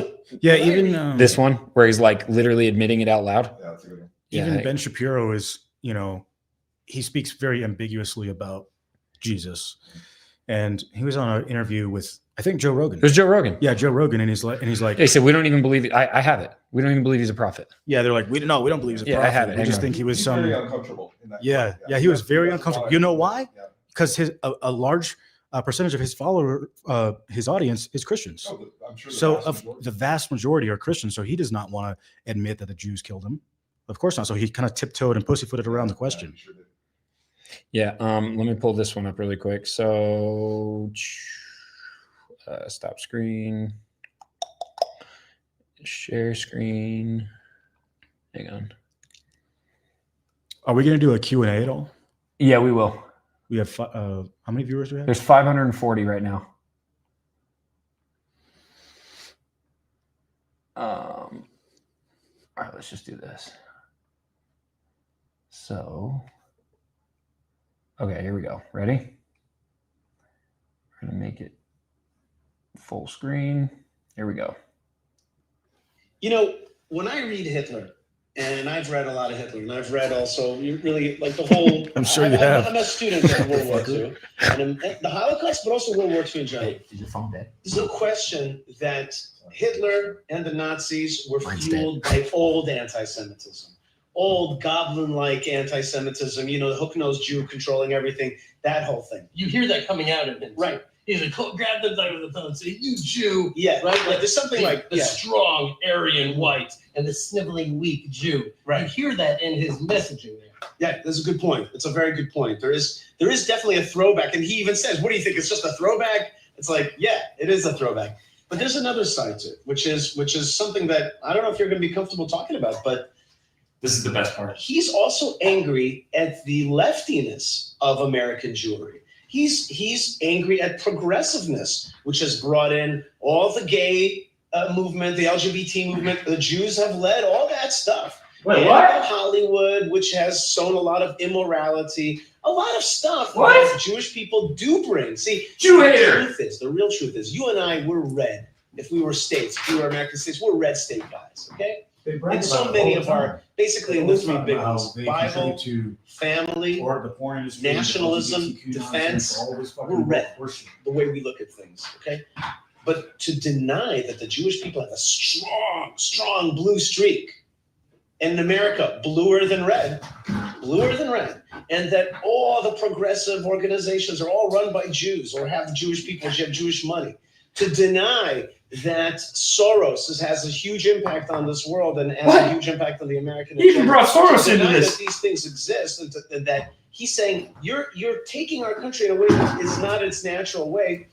There is an argument to be made that Hitler made the same argument. He was very concerned about communism, and he wasn't wrong that the Jews were the leaders of the communist movement. They took over the Soviet Union. It was in many ways a Jewish thing. Jew hater, What- anti-Semite. Guys, I don't know if you heard everything that man just said, but everything that I don't know about you guys, everything I get called a Jew hater and an anti-Semite for, like daily, homeboy just said clear as day. And by the way, I said this I made an Instagram post today about this, and I basically said, for anybody that's going to come at me about him being like, you know, a fringe Jew or something like that, or like not part of the actual, you know, crowd. He's the same one that I made another post about, who literally said that he was bragging about the fact that societies, when they become anti-Semitic, they fall. That's the whole reason why societies fall, is because they become anti-Semitic. So he is not like just some low, like just some like self-hating Jew, like all these people like to pretend. Like, he is one of you. He is one of your guys, and he is straight up saying all of the things that I get called an anti-Semite for when I talk about it. Yeah, it's like if you repeat what they say, now you're an anti-Semite. If you read their Talmud, they wrote the damn book. If you read it, you're an anti-Semite. Yeah, but it's not just, and he's not. That's not a fringe thing. He's not an outlier. He's not the only one saying those things. Solomon Friedman, the guy who owns Pornhub, brags about how the pornographers in Nazi Germany were all Jews. 100%. And he says that to be anti-porn is to be fascist. The fascists were the anti-porn ones. And he says that like it's a bad thing. Yeah.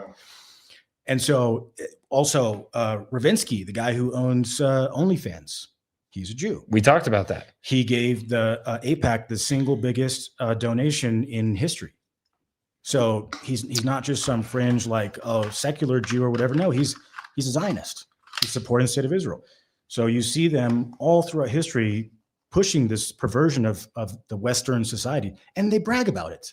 They literally brag about all the liberal progressive movements were spearheaded by Jews, by Jewish politicians. They're winning their 2,000-year-old war by collapsing society from the inside. Exactly. They're very proud. And what's crazy to me is they talk about stuff like this, where the guy literally just said that they've been primarily blue, but it's the supporters are usually the conservatives. They're MAGA. They're MAGA. They're It's the MAGA. red ones. They're the Christian Zionists that support them. But they literally say, we propagated all of the policies that you guys are against. Seriously, call all your boys and all your girls right now. All them MAGA influencers, guys, bring them over here and let them watch what we just watched. Because what are you guys talking about? How are you supporting this still, if he is literally bragging about the fact that they are bringing all the things that you're supposed to be vehemently against? Like, all of the things that you conservatives are supposed to be completely against, he's point blank saying, this is where it comes from. Straight up. And he's not the only one. And he's not the only one. There's plenty of rabbis you can find. We got that other one. We got this one. Let's find him. We actually had him. I had him up a little bit ago. Here's a question I have for you, because this guy, right? Yep. Yeah, the second video is good. This one? Yep. Here we go.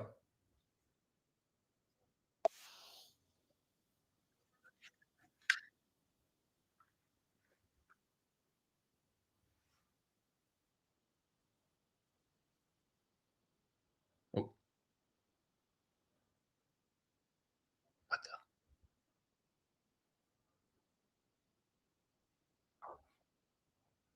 Hold on. Sorry, hold on a second. My bad. Hold up. That didn't do it the right way. My bad. Let's try that again. Share screen. Sorry, fam. Here we go. And go like I'm just going to go back because they couldn't hear a thing. Hitler implemented. Who knows the first two laws? Before the Nuremberg laws. Before that, we're talking about years before it. Hitler first comes into power. What's the first two laws? Okay, I'll save you the time. Rule number 1. No more pornography. No more homosexuality. None of that garbage. Not allowed. Berlin, in the 30s, in the 20s, was the Sodom and Gomorrah of the day. Homosexuality, pornography, all the bestiality, all the garbage of the world, that was the capital of the world. He outlawed it. You're no longer allowed, closed all the bars, all the gay clubs, all the production, which were all run by Jewish people.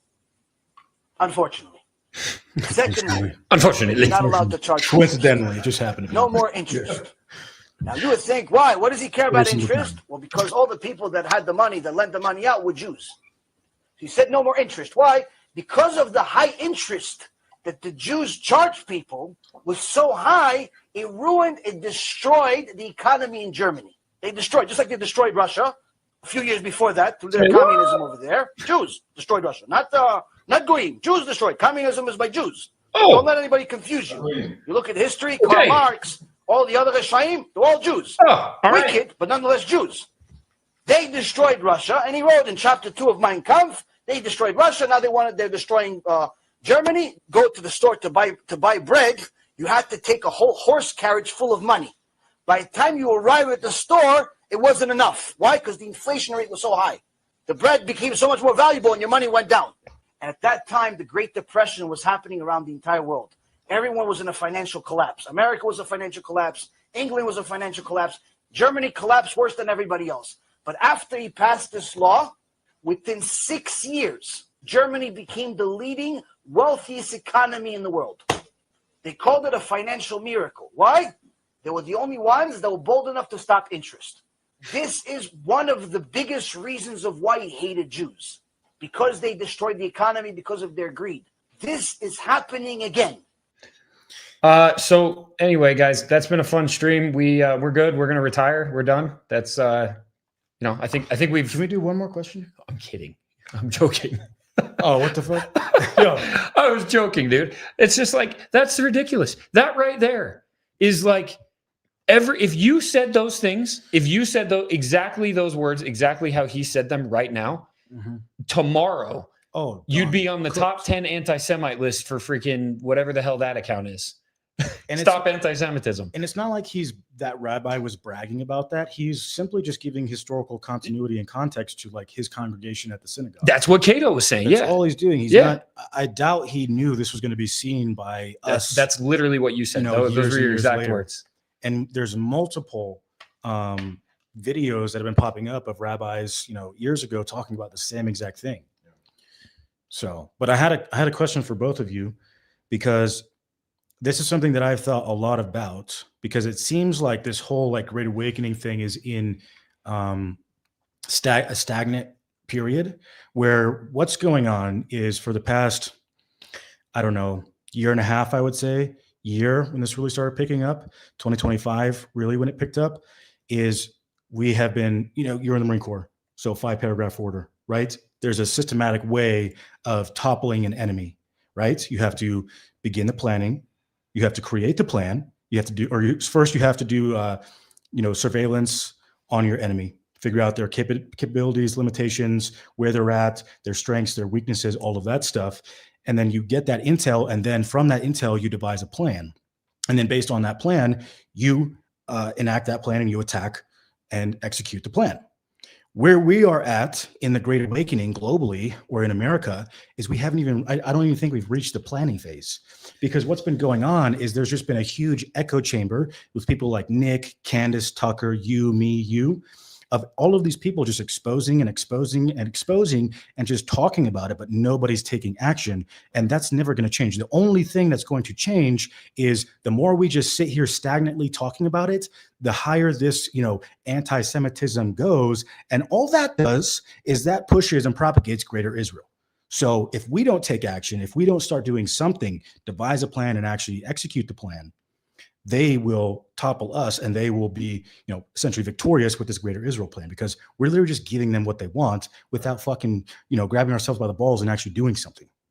So my question for you guys is, where do you see us at with that whole process, and where do you think we should go next? I have an answer, but I want to hear from you guys too. Yeah, I'll give my answer, and people aren't going to like it, because I don't claim that there can be victory as far as what all this is where all this is going. I don't believe there can.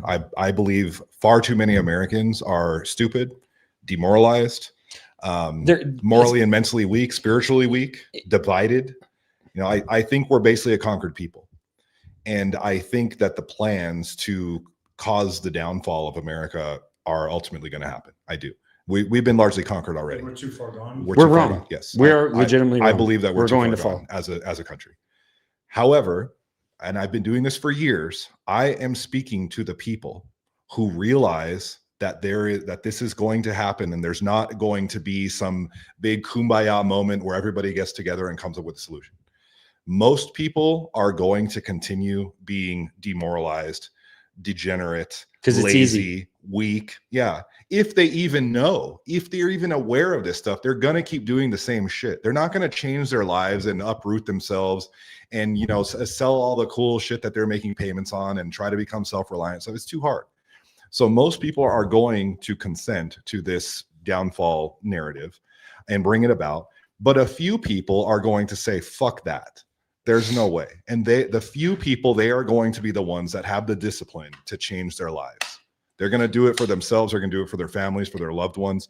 Maybe they move out of the country. Maybe they become more self-reliant. Maybe they, you know, maybe they start investing in ways that will be more resilient for the future.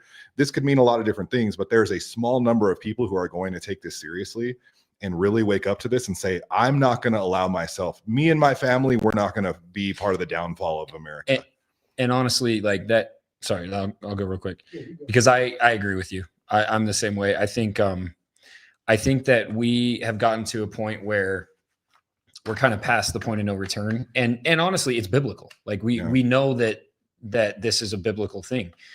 And I think that it's just the point where it's like apathy and entitlement is going to destroy us. Yeah. Apathy and entitlement are going to be the number one reason why we don't actually fight back, why we haven't fought back. It's those two things that I believe are completely killing us. We are giving up our free will willingly.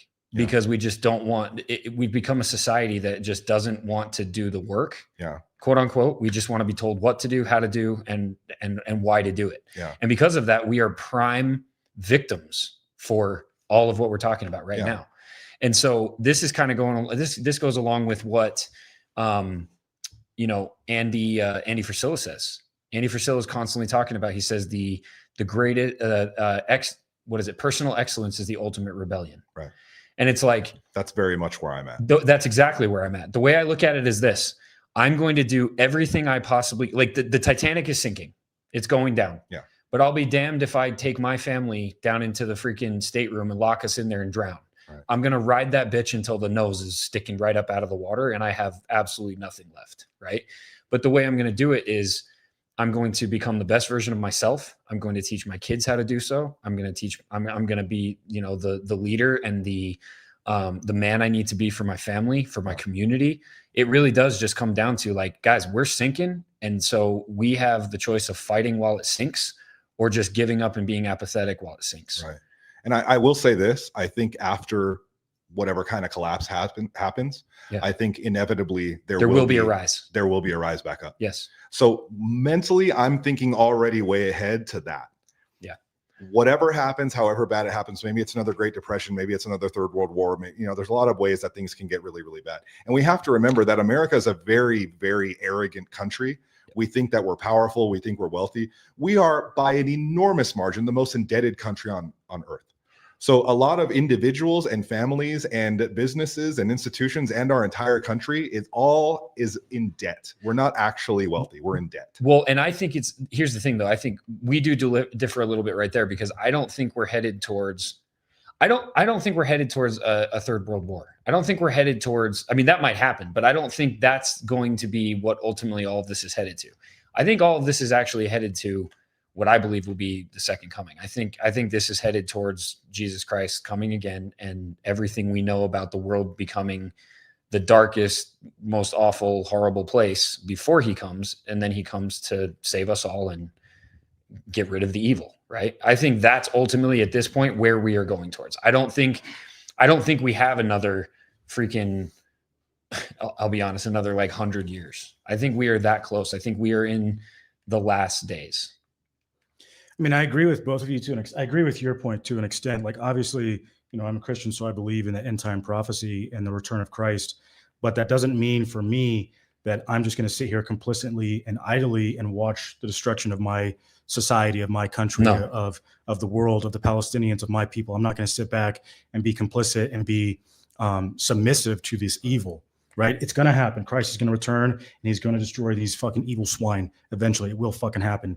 But I see a shift in the narrative, a shift in the world right now with Gen Z.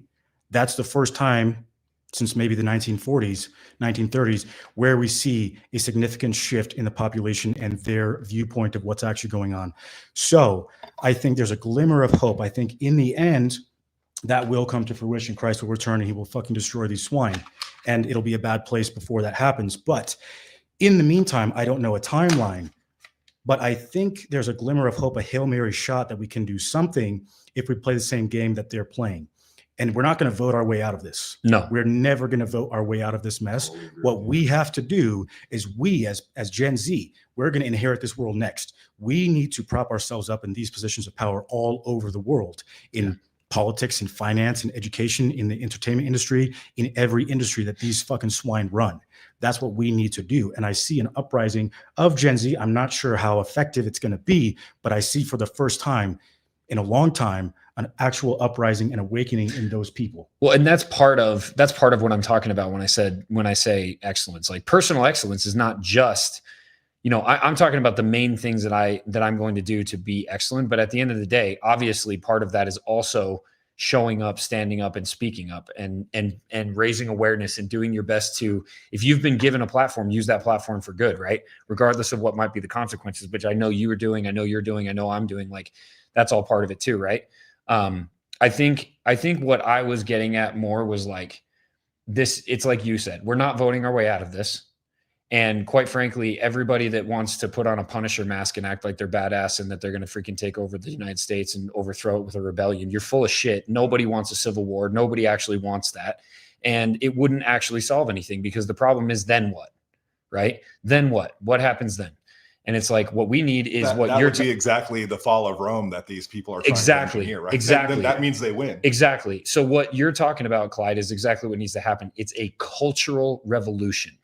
It's not a physical revolution. It's a cultural revolution. We have to fight against the antithesis, I think that's the word I'm trying to find right now. It's really late, of all the things that these people stand for, right? So instead of worshiping OnlyFans models, go find a beautiful woman who wants to make babies and be a mother and freaking take care of the household and support you as a husband and build an amazing family and do your best to be an example of what the traditional godlike Christian family is for everyone around you. And instead of idolizing, you know, all the evils of the world, do your best to show the opposite of that and support that and be an example of that.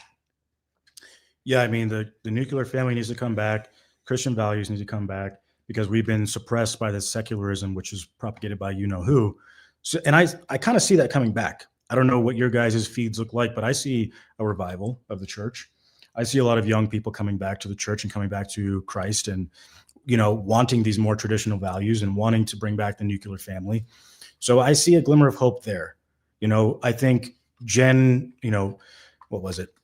The boomers and Gen X and like the beginning of millennials kind of dropped the ball. They were the ones just fucking eating the goy slop and inviting all of these people in and voting the neocons in and voting for all of this stuff. And it's kind of like the tail end of millennials and now Gen Z have to deal with the fucking mess they created. And we're pissed off and we don't want to have to fucking deal with this mess anymore. So it's like the pendulum has swung and now we have to deal with the mess that these motherfuckers gave us. And so we're trying to do something. I will also say, though, a lot of that has to do with, you know, I'm not giving anybody a pass necessarily, but at the same time, like, so much of that has to do with the fact that those generations have been propagandized for so long. The only reason that it's not working, and the only reason why, quote unquote, Netanyahu is saying that we're losing the propaganda war, is because of social media. It's because of the social media world. It's because of the fact that things can be debunked real time. And people are done with this whole, you said that this is the truth, and so I'm going to believe it.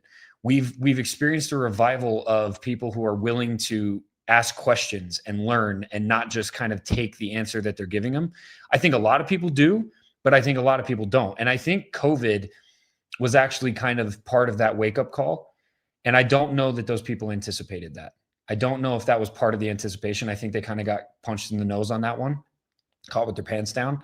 But a lot of people woke up during COVID, and a lot of people are still asleep. But I think that's the biggest thing, is like the propaganda was so thick for so long.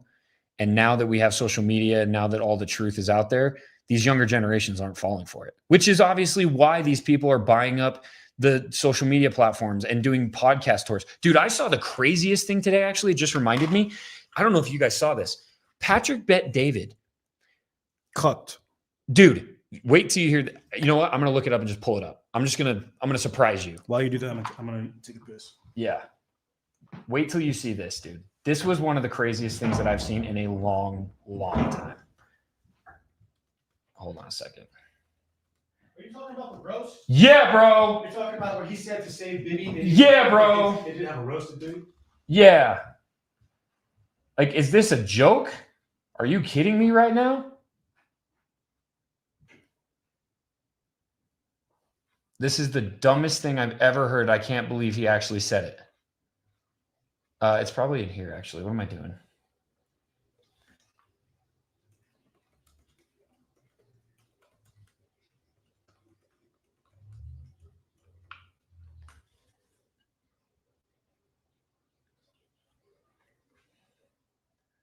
Here it is, dude. I can't.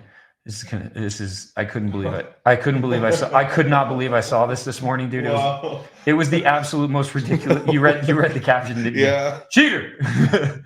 But it's unreal. I could not believe. I'm making a video about this tomorrow. Yeah. And I'm going to shred Patrick Bet David. Absolutely shred him. This is it. Like, it doesn't get more idiocracy than this, in my opinion. All right, here we go. You guys aren't going to believe this. You have to see it to believe it, but here we go.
I think you're a freaking idiot. I think you're a bag of dicks.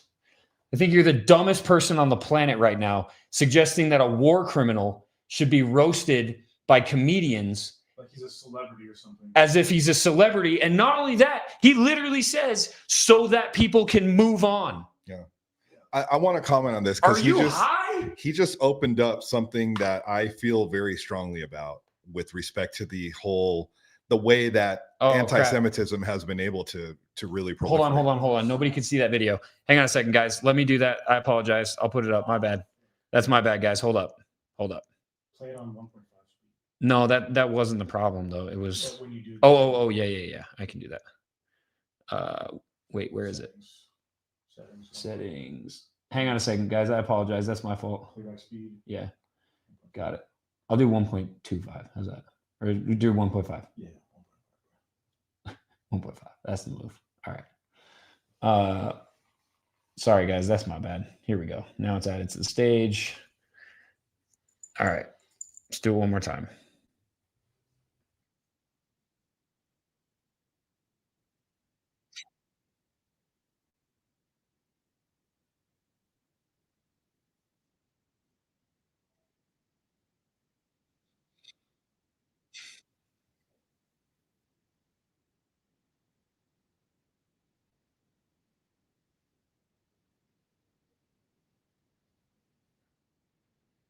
Oh, wait, it's not doing it again. What the hell? Why is it happening? Hold on. No, I know what's going on. I know exactly what's going on. It's because this. You want to just fill them in with what he said, or No, they have to see this. For everything he's about to say, they have to see this. So hang on. We're doing it one more time. Here we go. Like it, tag the world, share with everybody. If not, just move on. I think the world needs a comedic roast of Benjamin Netanyahu, sitting right in the middle with the greatest comedians in the world, from America, from the Middle East, from Egypt, from everywhere, just making fun of Benjamin Netanyahu for 2 hours, just like they did with Trump many, many years ago, just like they did with Tom Brady. And Tom doesn't like stuff like this. Neither does Trump, but they took it. And what happened? All the people that hated Brady, they moved on. All the people that hated Trump were like, let me go to the next person now. I think the temperatures are very high. What's going on there, what's happened there, it's terrible. It's not slowing down. People are going back and forth. Why not create a setting for people to say everything they want to get it off their chest? So nobody sits there and says, well, I feel like there's nothing I can say about Israel because if I do, I'm going to get canceled. Here's your opportunity to come and say whatever you want to say. Number two, here's Israel's opportunity to say, listen, we don't walk on water. We also have issues. Make fun of us. Let's move on. Trust me. There's a lot of people that are going to hate this idea, absolutely hate this idea. But I think the world needs a comedic roast of Benjamin Netanyahu. And quite frankly, I also think Israel and Bibi need this as well. What do you think? If you like it, retweet. Bibi, question for you. Are you up for this idea? I think Israel and Bibi need this. So he's doing it for Israel and Netanyahu. He wants to turn a genocidal maniac war criminal into a celebrity. And there hasn't been somebody as evil as Netanyahu since Stalin, would you say? Pretty fair comparison. Yeah.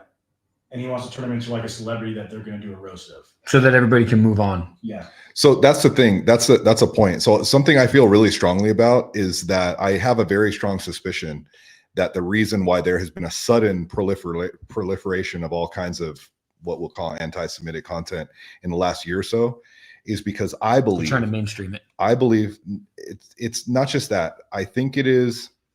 There's a lot of dark psychology and human behavior that I've studied in trying to make sense of the world. And I think with social media, there is an outlet for a lot of people to blow off steam.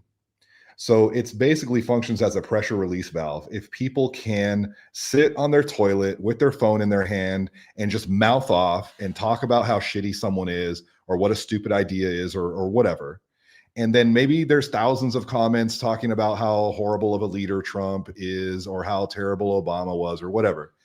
It just allows people to blow off steam and then do nothing. Because nothing ever really amounts to anything after that. So if people have the ability to sit there on social media or sit there on YouTube or sit there making comments on some news article or whatever, that takes their anger that would historically have turned into some kind of political action, maybe gathering, maybe working on petitions, maybe forming a militia. Instead, they mouth off a little bit on their phone and then they feel a little bit better, right? Their anger gets to a certain point where they're pissed off and they just have to say something, and then they say it, and then their meter goes down, and then they can tolerate it, and then they go back to doing whatever the fuck they were doing. You guys are laughing because I know you felt that before. I have too. I get really fired up about something and I make a comment, and maybe I'm still fired up, but I'm not fired enough that I'm going to do anything about it. And I've observed myself doing that, and I'm sure everybody hearing this has also done the same thing. And when I have seen myself doing that in the past, I'm like, I'm a fucking pussy. This is bullshit. I can't believe I just did something as stupid and meaningless and inconsequential as making a comment. And I actually think that I did something significant enough to now sit here in my arrogance and feel like I don't need to do anymore. So I stopped doing that years ago. And that's when I started taking a bigger stance and trying to publish my research and talk more publicly, because now I feel like I'm actually making a difference. But everybody who's allowed to make comments and mouth off, and most comments on social media and stuff are fucking dumb, but it keeps people from doing anything meaningful. It makes sure that they just sit there. It's a distraction. Exactly. They sit there in their couch, they sit there in bed, or they sit there on the toilet making these comments and blowing off steam, but they don't ever do anything meaningful. I wouldn't be surprised. And that's very important. I wouldn't be surprised if Patrick Bet David and Netanyahu came up with that idea themselves together. Right. And it was like, how do we get people to stop calling me a dictator? How do we get people to stop calling me a genocidal maniac? Right. And I got a great idea. I think it is a stupid idea. No, I think it's a stupid idea because I don't think it would be funny at all, because the people that would be joking, I don't think they would have a sense of humor about it at all. I think a lot of people would be way too sensitive. But it shows the arrogance that they have, because they know if they can just get people to talk shit, they'll move on. They know that they can. They're that arrogant and that confident that they can, if give people a pressure release valve and they can talk shit and blow off steam, then after that they'll move on. They're that arrogant because they've done it so many times. They've gotten people to have horrible, horrible leaders doing horrible, horrible things. But as long as they have the ability to complain about it on social media, they don't do anything more. And if they don't do anything more, these fuckers get away with it. So in a very real sense, it benefits them to allow people to blow off steam, because once they blow off the steam, they're done. They're done for the day. They're going to sit there and keep doing everything that they do. They're going to go to their jobs. They're going to pay taxes. They're going to bitch and moan and complain, but they're not going to do anything meaningful. And the next time they get pissed off, they're going to write another comment and life goes on. It's wild, dude. I couldn't even believe when I saw that. I was like, you gotta be kidding me. That is the craziest thing that I've seen in a very long time. We are peak idiocracy at this point. Yeah. What do you guys? Let's social media. It's super easy to demonize somebody and then humanize them very quickly after. Oh yeah. Yeah.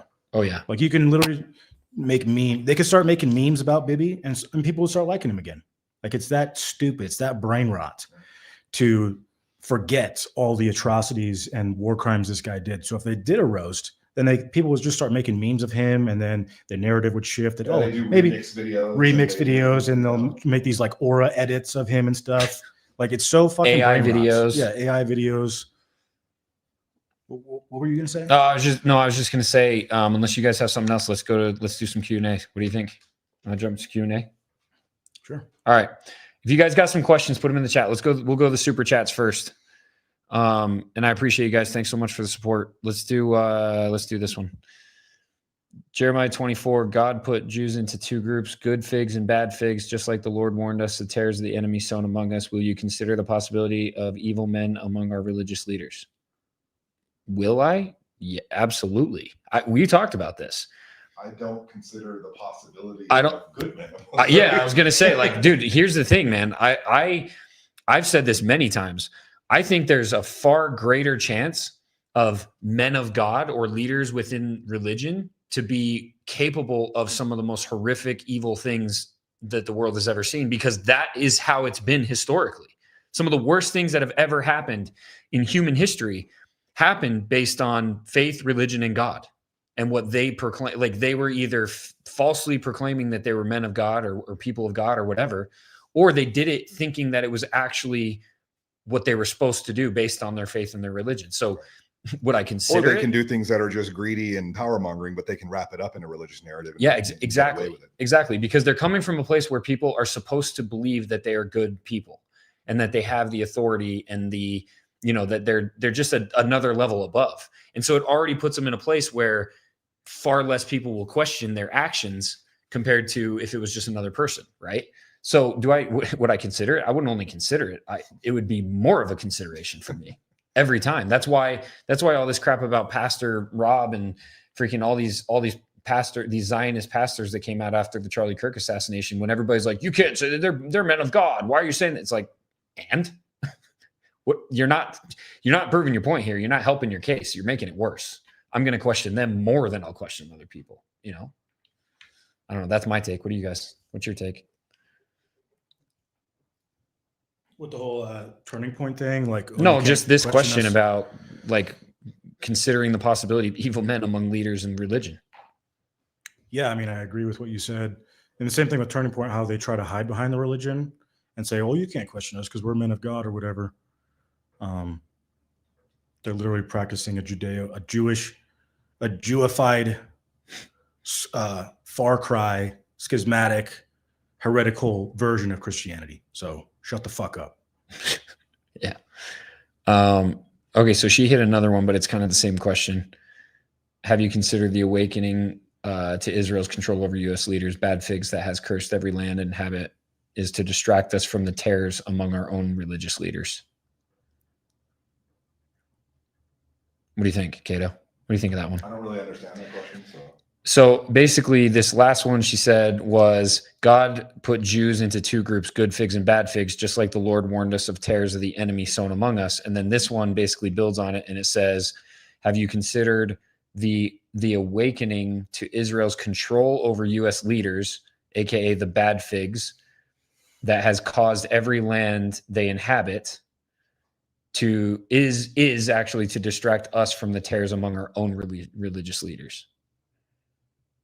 I actually don't really understand what you're trying to say either. As I read that, I'm like, wait a second. Do you understand what they're trying to say? I would say no. Okay. But I appreciate the question. If you want to clarify, I appreciate the super chat. Clarify in the actual chat, and we'll see if we can answer that one. But thank you. Let's go live now. All right. Where do the women of God come into play in this fight within good and evil? Don't be a whore on OnlyFans. Amen. At the very least. Amen. Be a contributing member to society. Maybe have some kids, raise those kids in a godly manner so that they're not shitbags when they grow up and perpetuate this whole disgusting cycle. Amen. Clyde, you have so much aura. Based. Cato, what do you think about that question? What's your answer? Yeah, I'm glad you brought up OnlyFans.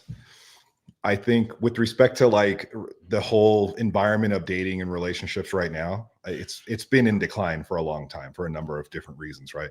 I think OnlyFans was probably the nail in the coffin because I think two super toxic things happened with the rise of OnlyFans. I mean, dude, and ultimately OnlyFans, what it actually is, like think about in the past, right? To become quote unquote like a porn star, you had to actually like audition, and it was like a career path. Like right. you kind of had to like work for it and get into this like career of being a sex performer or whatever, an actress, an actor. Yeah. Now, any person, anyone on planet Earth could start an OnlyFans and start selling their body for money. Right. And it's literally, I read a statistic somewhere where it was like, I think it said that like 14% of all women at this point own an OnlyFans. Yeah, it was only 20% had owned one at some point, but started one or have one currently. I think that was in an age group. I'm pretty sure it was like a below 25 or something like that. What that tells me, sorry, I didn't mean to cut you off. I just had an idea and it's freaking in my head and I want to lose it. But basically, like what that tells me is that women have been degraded so far to the point where they believe that the only way they can actually make real money and add enough value to make real money and be worth something is if they sell their body. I actually disagree with that. You do? I do. So, I mean, I agree with you to a point. I think there's a lot of validity in that. Those women that are making the OnlyFans is what I'm saying. And it's not the majority of women that are on OnlyFans. No, right? it's not. But it is way more than they're used to. Close to 20%. Though. There's way more girls doing porn than there used to be. Yes. And that's extremely toxic to society. Yes. But let's set aside all the girls doing OnlyFans, because I would never date an OnlyFans girl. I don't think you guys would either. So that's not the kind of girls we're interested in. So they're on the margins, right? But the rest of women, the good women that we would actually be interested in as men, those women have seen that the women who do OnlyFans are making massive fucking fortunes easily. And where are they getting that money? From men. So we're sitting here acting like it's women who've been degraded by OnlyFans, but it's been much more men who've been also degraded by OnlyFans. Yeah, because they're watching it. The percentage of men that consume porn is way, way, way, way higher than the percentage of women that are in porn. Exactly. For sure. I don't disagree with that. So now what happened is women have seen, they've observed it in real time. That's where the value comes from. Not value. For men. What they've seen is it's worse than value. They've seen that men are willing to spend money and contribute to that degenerate trash. And instead of taking their money and spending it on their families or on dating or on their moms or on their kids, they're spending it on these whores on the internet. But don't you think so as a result, they've gotten a lot less respect for men. And now women, as a result, I'm not talking about OnlyFans models, I'm talking about regular women, the kind of women that we know in our real lives. They cannot help but look at men with a sense, with more disgust, because they don't know which men's are on OnlyFans, but they know a shitload of men are handing over money to these whores on the internet. Not even whores in real life, literally just pixels on a screen. And they're doing it month after month after month. And that's so pathetic. The AI OnlyFans that are making like hand over fist. I know. It's so pathetic and so stupid. How can you continue to have respect for men after you know that these women are making combined billions and billions of dollars, and it's all coming out from men who are working their ass off all day, and they're paying $10, $20, $50, $100 a month to these girls who are not Many real. of them married, by the way. Right. And they're not real. They're either real through pixels on a screen or they literally do not exist because they're AI. That has caused a lot of women to think men are fucking disgusting and men are hopeless. So now a lot of men who are actually in the dating market trying to find a real woman, a good woman, they're dealing with women who have been so They have this exasperated. preconceived notion about them. Through the dating market. Right. And so they it's almost like they can't help but think, you know, how can I take men seriously when I know there's a small number of whores on the internet that are becoming millionaires overnight, particularly when they're 18, which is despicable. Because if they're 17 and they turn 18, it's like millionaire overnight. Where are they getting that money? It's not from other women, it's from men. And so they can't help but have this sort of contempt for men. So it's really degraded men more than it's degraded women. It has certainly degraded women to a large degree. And I do think there's a lot of women that would be pursuing other career paths that are just saying, fuck it, I'm hot and I'm That's young. kind of what I meant. Millions. That's what I was, right. what I was saying. That's not the majority, right? Yeah, no, I agree. But like he said, there's way more men who are consuming porn and they're contributing to this problem by funding it than there are women who are exploiting it.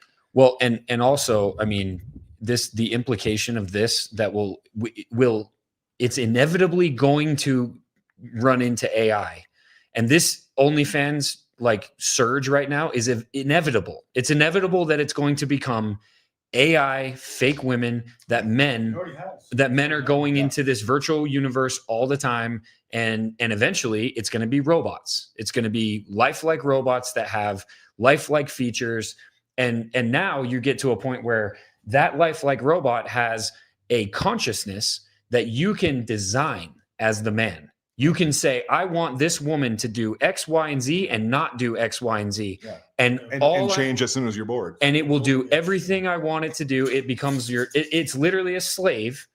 And men no longer need real women anymore because everything they need and everything they want and everything they don't want is in this robot that has all the lifelike features that they need and exactly what they want, and it never grows old. Right. And it's insane, but this is real. This is going to happen. And so for women, you know, like it's very common for men to say like, oh, women, they're not feminine anymore. They're so masculine. They're so bossy. They're so demanding. They want stuff. But men being weak. Exactly. That's exactly right. Right. So how can they even have respect for men when they're seeing men bring about their own demise? They're consenting and funding their own demise. Yep. It's like they can't even look at men to be men anymore collectively. Now, there's going to be good men that are sort of like sprinkled about. Right. But if they know that there's billions and billions, like women are not the only one. Like we think that we're over here talking about how OnlyFans is. Oh no, there's tons of men. There's tons. Well, yeah, men, but they don't really make any money. But women are paying attention to this also. And I think they can't help but think, you know, these stupid bitches on Instagram, on OnlyFans that are making all this money, they're getting the money from men. Yeah. And they're getting it from a broad range of men all over the world, from family men, from married men. And what woman wants to be in a relationship with someone that she has to worry about finding out is spending hundreds of dollars a month on OnlyFans models, right? Mm-hmm. So I think a lot of them are so terrified at the very broad reality that men are like that now, that they're stepping back from relationships. And now they're coming into relationships with a lot more distrust or contempt for men. And men are feeling that, and they're saying women are the problem. Yeah. Men are thinking women are the problem. But I think to a very large extent, men have kind of brought about their own demise. And they're seeing that. They're seeing their behavior reflected back to them in that contempt from women, but they're blaming women. And that's a big problem I have. That's like something I'm sensitive about, because I think both sides are being weaponized against each other, but they're really not. Both sides are not seeing how they've contributed to it. Crazy. And ultimately, I think men have to be and need to be and naturally are the leaders of civilizations. For sure. And we've lost that plot. We've lost the plot. And now broadly speaking, Western women are kind of like revolting against men, because they're like, why should we respect men? Why should we do what they say? Why should we have their kids? Why should we, stay at home raising their kids? Why should we be wives, mothers? Why should we cook and clean? And this is all part of the subversion. These idiots are just going to go fall in love with fucking pixels on a screen and spend money on OnlyFans models when they should be, spending it on new clothes for the kids. And this is all part of the subversion that we're talking about. Absolutely. It's all goes into the same subversion. Right. Exactly. Who owns the porn industry? Who started it? Who started it? Who started it? Who profits the most off of this? And they're destroying men and women. Mm-hmm. They're destroying them differently. They're destroying, but ultimately what they're really doing. What are the porn laws in Israel? Do they have any regulation on it? I don't know. Rabbi Shmuley sells dildos with his daughter, so there's that. Homeboy looks like he has more pubic hair in his face than anybody I've ever met. But anyway, aside from that, the other thing you have to consider is the fact that it's not just destroying men and women. Ultimately, the overall overarching goal and what we've talked about is the fact that it is destroying the nuclear family. It is destroying the good traditional nuclear family, because that is central to everything that anybody who believes in God knows that is absolutely essential and necessary in a society to thrive. It's the building block. Period. Civilization. And we're losing it. And that's how they're going to bring about the depopulation agenda too. 100%, because we're not having babies. We talked about this going off a cliff because we talked about this. Right. Yeah. We looked up a statistic yesterday. Yep. They're outbirthing. Like, yeah. Number one, the birth rate in America is the lowest it's ever been. Yeah. Number two, and still on the decline. what was the percentage? It was like 14% or something of Gen Z. 19%. 19% of Gen Z was aborted. 19% of my generation was aborted in the womb. Crazy. That's the birth rate. And of today. 31% of what was it? 31%. What was that statistic? I can't remember. 31% of the abortions from I have to pull this below one. 25 or Something like that. Yeah. Yeah, 30% of the abortions were from women Under 25. Under 25 or something. That's what it like was. that. 31%. And we talked about that too. It's like nobody wants to have kids. You know, I'm 27. I'll be 27 in a week. Nobody my age wants to have kids. The only people that I know that have kids that are my age live in like Iowa, and their rent or their mortgage is like $1,100 a month. Nobody can afford to have kids. Nobody wants to have kids because, like we said, the subversion of the dating markets, right? It's been destroyed and tampered with, and men and women don't align with each other anymore, Right. And men are weak. We've seen the catastrophic effects of divorce on their families. Divorce as well. The divorce rate is like over 50%. Yeah. And I grew up in a broken home. I think Mhm. it's like half the people I know have grown up in a broken home. Hey, here's another So- question that I don't think we've asked yet. What is the divorce rate in Israel? I don't know. I don't know either. But like, for example, in England, the birth rate of native born English, Anglo-Saxon English people is 1.3 per household, Yeah. which is not enough And to keep up with. a replacement rate, I think, is 2.1 or 2.2. Yeah, it's like over double that. Right. So the rate to keep up with the demand of population, they're like below half of that. But the interesting thing is these immigrants that are coming in, and we've talked about this and I've talked about this, I've got fucking fried for this. But the fact of the matter is there's a bunch of third world immigrants, and Muslim families in England are having on average 6 to 8 children per family, per household. So in 10 to 20 years, England is not going to be an English country anymore. It's not going to be a white Anglo-Saxon Christian country, which is what it's always been. Are you ready for this shit? So the U.S. As of 2024, the divorce rate remains between 40 and 50% for first marriages. Okay. The divorce rate as of 2024 in Israel, it rose to a whole 6.5%. That's crazy. I don't even know what to think of that. Like, why would that be? Because, I mean, it's a smaller country, I guess. That said it rose 6.5%, but it doesn't say what the total. Oh, it didn't raise 2. It rose. Okay. Yeah, It you're rose right. by 6.2%. Here, let's do this.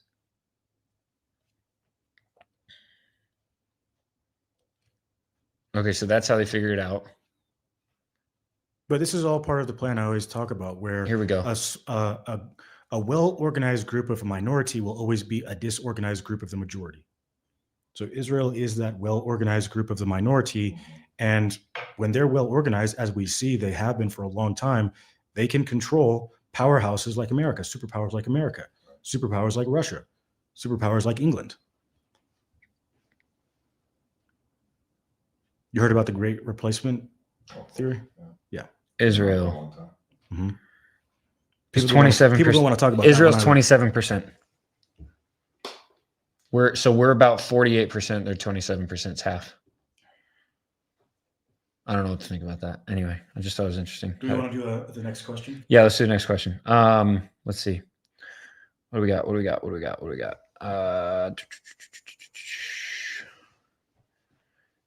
Guys, throw your question in the chat if you have one.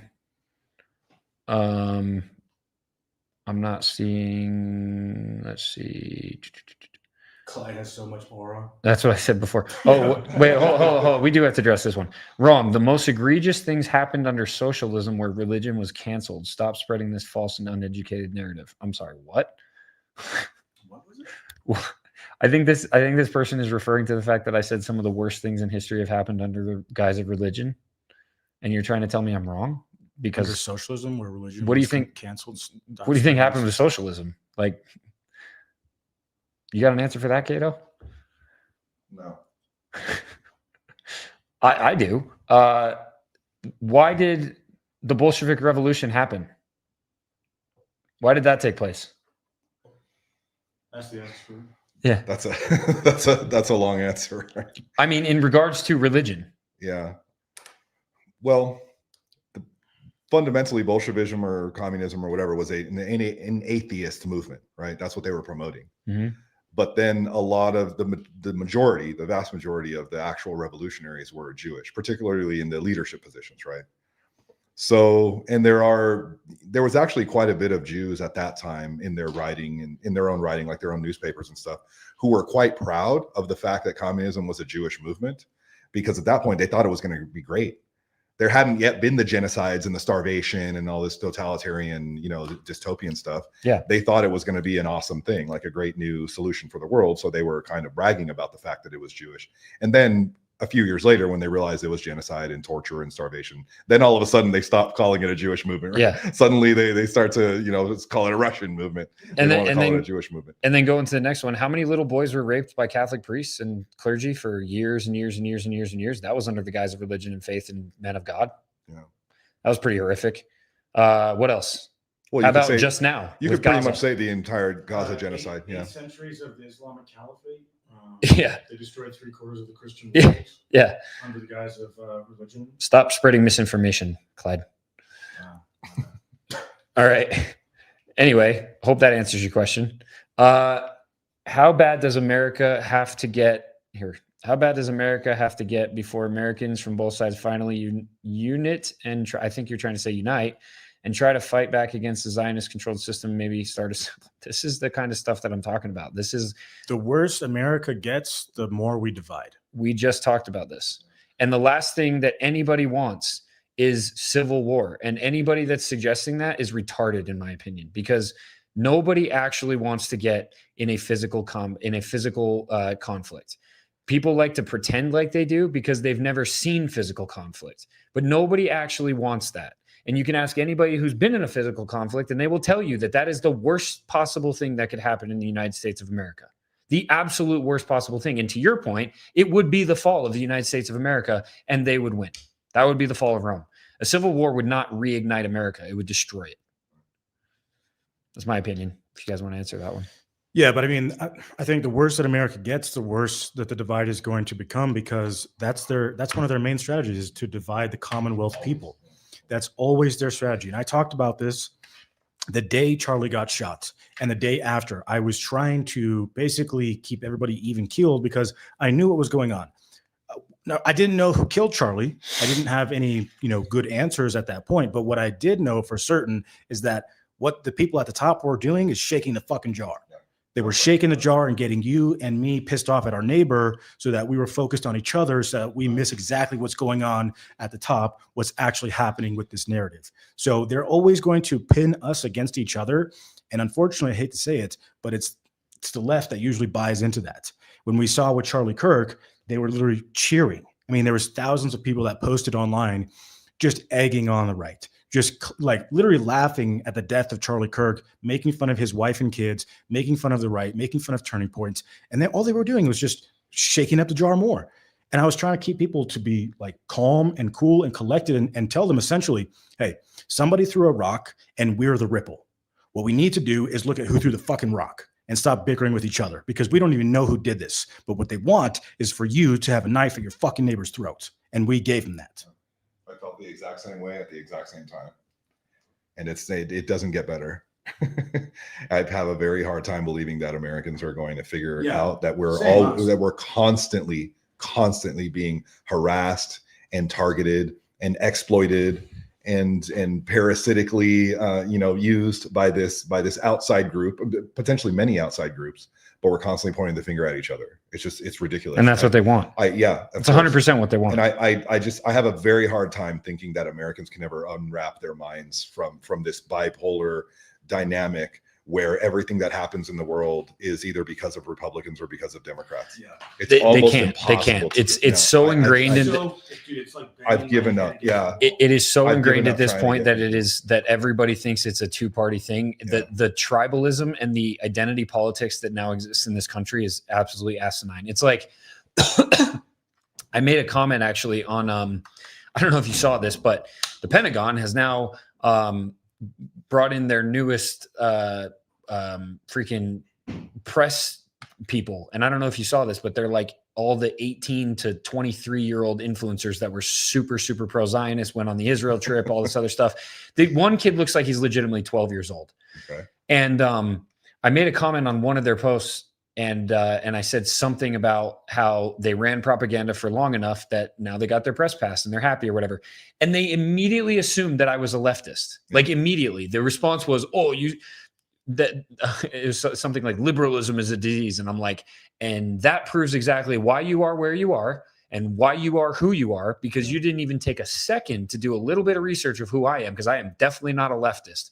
I'm just somebody who's calling it out on both sides. Yeah. And few people can do that. Very few people can do that because it's such a tribalistic identity politics based culture at this point. Yeah. And, you know, the other thing I said the other day was, it's like, let me pull this off real quick. We are not meant to be political. Like, as human beings, politics is a man-made and man-designed thing. It is not supposed to be the thing that we eat, sleep, and dream about and think about all day, every single day. Like, what I said the other day was basically, we are meant, and it is okay to be politically homeless. Like, it shouldn't be the fact that every single day, all we ever talk about is politics, or everything we talk about, or everything we see. Or if I look at somebody on the street based on the way they're dressed, I'm immediately assuming where they exist politically. But that is what has happened with this two-party system in America. Yeah. And it is destroying us. And again, it's just, I think it's all part of that agenda. But like, until we can get away from that, and this is, I think, one of the main reasons that I think it's kind of just like the ship is sinking at this point, because how do you break the two-party agenda? You can't. It's too strong. There's too much lobby. There's too much money. There's too much power. There's too much. There's no third-party alternative, and there never will be, because the only time that you'll get both parties completely united is if there is a third viable option. Yeah, and every single time a third viable option rises, it gets absolutely squashed almost immediately. Look at what's happened with Thomas Massey and Marjorie Taylor Greene and all these people who are actually America first. Right. Because the reality is the actual like potential of having a third party right now would be the America first party. Right. It would be the party that is honestly both sides. And both sides just want America first and American people to come first, right? That would be the potential possible next party. But as soon as that starts to rise, we saw it happen. They immediately get canceled and attacked. And it's not just from the opposite side. It is more from their side. And then all the people that are so stupid, the useful idiots that are so bought into this tribalism, just eat it up. And they just support it even more. These magatards. Have you ever heard of the Patriot Party? I have. Do you remember the Patriot Party? I remember it. The Patriot Party. It rose in 2020, 2022. 2020. It was in 2020 after the election. Yes, you're right. Yep. After the election of 2020, a lot of people were obviously pissed off at the outcome of that election. Yep. And a new party started on social media. I'm pretty sure it was on Facebook, and they had an official Facebook page. And if I remember correctly, it went to 700,000 members in like 72 hours. I mean, insane. You're probably going to have a hard time finding this. And then all of a sudden, it was wiped out. It was completely wiped. I remember seeing it. And after, it was a lion. They just nuked the pages. It was a lion. It was a lion, like just like they have the rhino and the freaking, or the what am I looking for? The freaking the donkey and the it was a lion. It was like the same shape, but it was the pages. Lion. They nuked any mention of the pages. Yeah. You couldn't Google. You couldn't Google them. You couldn't find any reference to them. They were wiped from the internet. One of them had like, I think at one point when I saw it, it was like almost overnight. maybe like a few days, it had like over 400,000 followers or something like that. Yeah. And it just, I think it got nuked at 700,000 if I remember correctly. Yeah. But it rose super fast because Yep. people were desperate for a third option. And that was probably a viable actual third option that had a grassroots movement. And that's why it was just wiped away instantly. Yep. Because they cannot ever allow people to have a viable third option because the two bipolar options are completely controlled. Mm-hmm. It doesn't, and I've always thought it's very weird that this split between among Americans between Democrat and Republicans is almost exactly 50%. And it has been for decades. Isn't that weird? That's totally not weird. It's dude. always like 51-49 or 50-50.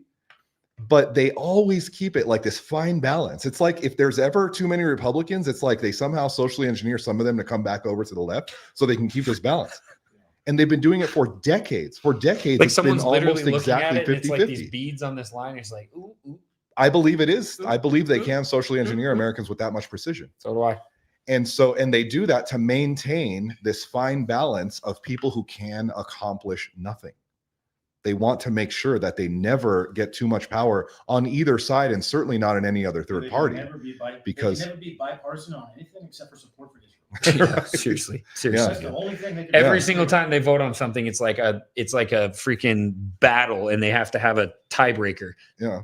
Only, but not when it's about Israel. When it's Right. about Israel, unanimous. So by keeping it 50-50, they keep people locked in conflict over meaningless issues, like, you know, men using women's bathrooms. Yeah. Like what bathroom should trans people use? You know, Social, it's just- justice. Yeah, issues, it's culture war. Nonsense. it's stupid. The stuff It's that a doesn't waste of actually time. matter. It doesn't matter. No. But like you guys said, there's never any split on Israel issues, right? They're always willing to spend more money, and they're always willing to fund more Israel wars and Israel, you know, weapons and all this kind of stuff. But they keep us fighting against all this bullshit, and they keep us locked in combat and almost exactly 50-50 so that no side ever becomes victorious, no side ever wins. It's because maintaining that fine balance of conflict between two equally powerful sides is very, very important, because that's how they keep us in perpetual conflict, perpetually donating, right? Every election is the most important election in US history. And every election gets record donations from both sides. Record donations every election.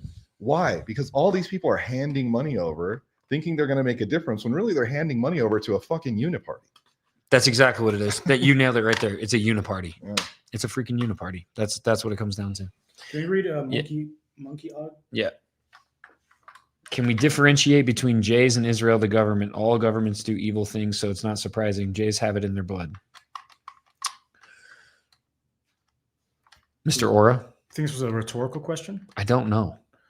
These questions are... Differentiate between, I know you have an opinion on this, but yeah, the That's Likud, mostly a rhetorical question, I would say. I would say Yeah. so too, but like, sure, the Likud party might be a little bit more extreme than other. Well, it's far right, radical nationalist. Yeah, like what we're group. seeing with the Likud party is like the epitome of the evil of Zionism in Israel. It's also like what you were talking about with it's an Ashkenazi versus a Sephardic. Like the Ashkenazis were super, super extreme versus the Sephardics. That's kind of what. So yeah, you could say one side is more moderate and one side is more extreme, but Yeah. at the end of the day, do they all think that they're better than all Gentiles and they should be in a leadership Yes. position? And it's Do totally they all believe in moral? supremacy? It's Yes. totally fair game for them to Yeah. exploit Gentiles and manipulate them and use them and get wealthy off of their work. And yeah, they both do. They kind of maybe differ in the sort of in like degrees. But at the end of the day, I think they definitely share the idea that they're better than everyone else and that they should be in a controlling position. So that would, you can say it's in their blood. I wouldn't say it's in their blood, but I would say it's in their religion, and I would say it's in their fundamental worldview. Yeah, the majority of the population in Israel, like the majority, I think it was like 88% support the destruction of the Amalek. That, and if you don't know what the Amalek is, it's basically in Is that real? That's a real statistic? Amalek? No, that 81% It's like supported. 88%. 88% supported the war in Gaza. I think it was like in the upper 60s or 70% that supported the annexation of the West Bank. Like this is not a fringe. No, No, it's mainstream. It's mainstream. This is the mainstream adoption of the Israeli people, of the people that live there, not just the Likud party. This is what they want. Yeah. They want the annexation of the West Bank. They want Gaza, and most of them want Greater Israel too. And they know that involves violence. They're perfectly aware that involves violence. They're aware that it involves a lot of eradication of humans. They're aware that it involves combat, and but they even don't deaths look of at it their as own. humans.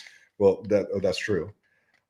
So they are, by there being this being such a mainstream opinion in Israel, they're showing consent that that's what they want, and they are very willing to support it. So I don't think you're going to find that in most races, most religions, most cultures, most nationalities. That is quite a unique Jewish and Israeli belief. And then I think a lot of people also, they say, oh, well, maybe Israel thinks that, but globally Jews, don't think that or whatever. And that, to some degree that's true, but for the most part, they stick together. For the most part, still mainstream. Yeah, it is. There are some that are totally against Zionism. Yeah, I know a lot of them, honestly. I do. I know a lot of them that are totally against everything that Bibi's doing. Like I know Jewish people. Like if anybody's watching this that thinks that all three of us just hate all Jewish people or all Israelis, I have Jewish friends. As crazy as it sounds, the Gruppers might cancel me now, but like I know Jewish people that are totally opposed to everything that's going on. Yeah, and they fully agree with every position that I have. So like, no, it's not every Israeli, it's not every Jewish person. I would say if you're an Israeli living there, you're probably complicit with what's going on, paying into the system and living there in somebody else's land. But as far as like Jews that live in New York or something, like the Hasidic population in Brooklyn, yeah, I know there's people there who are vehemently opposed to what's going on in Israel. They're opposed to the Likud party. They're opposed to Netanyahu. They're opposed to Zionism. They're opposed to the annexation of the West Bank and the genocide. So yes, you have Jewish people out there who are, good people that are opposed to this. But at the same time, those religious Jewish people still, they're still waiting for the Messiah to come back. You can't forget that.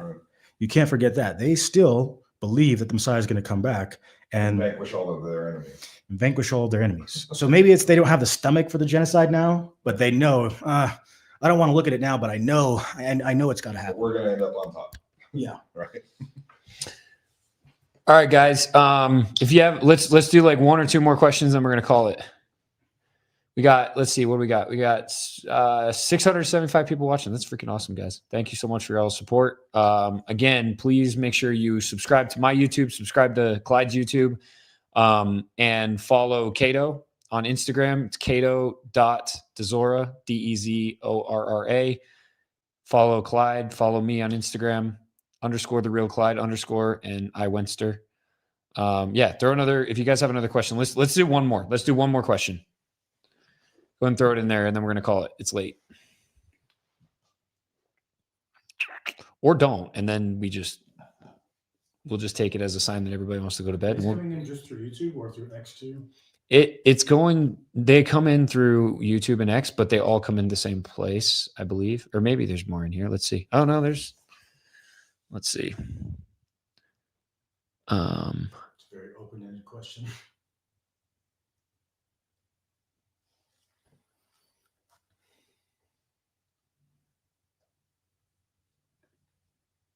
Yeah, because we already answered these ones. Let's see.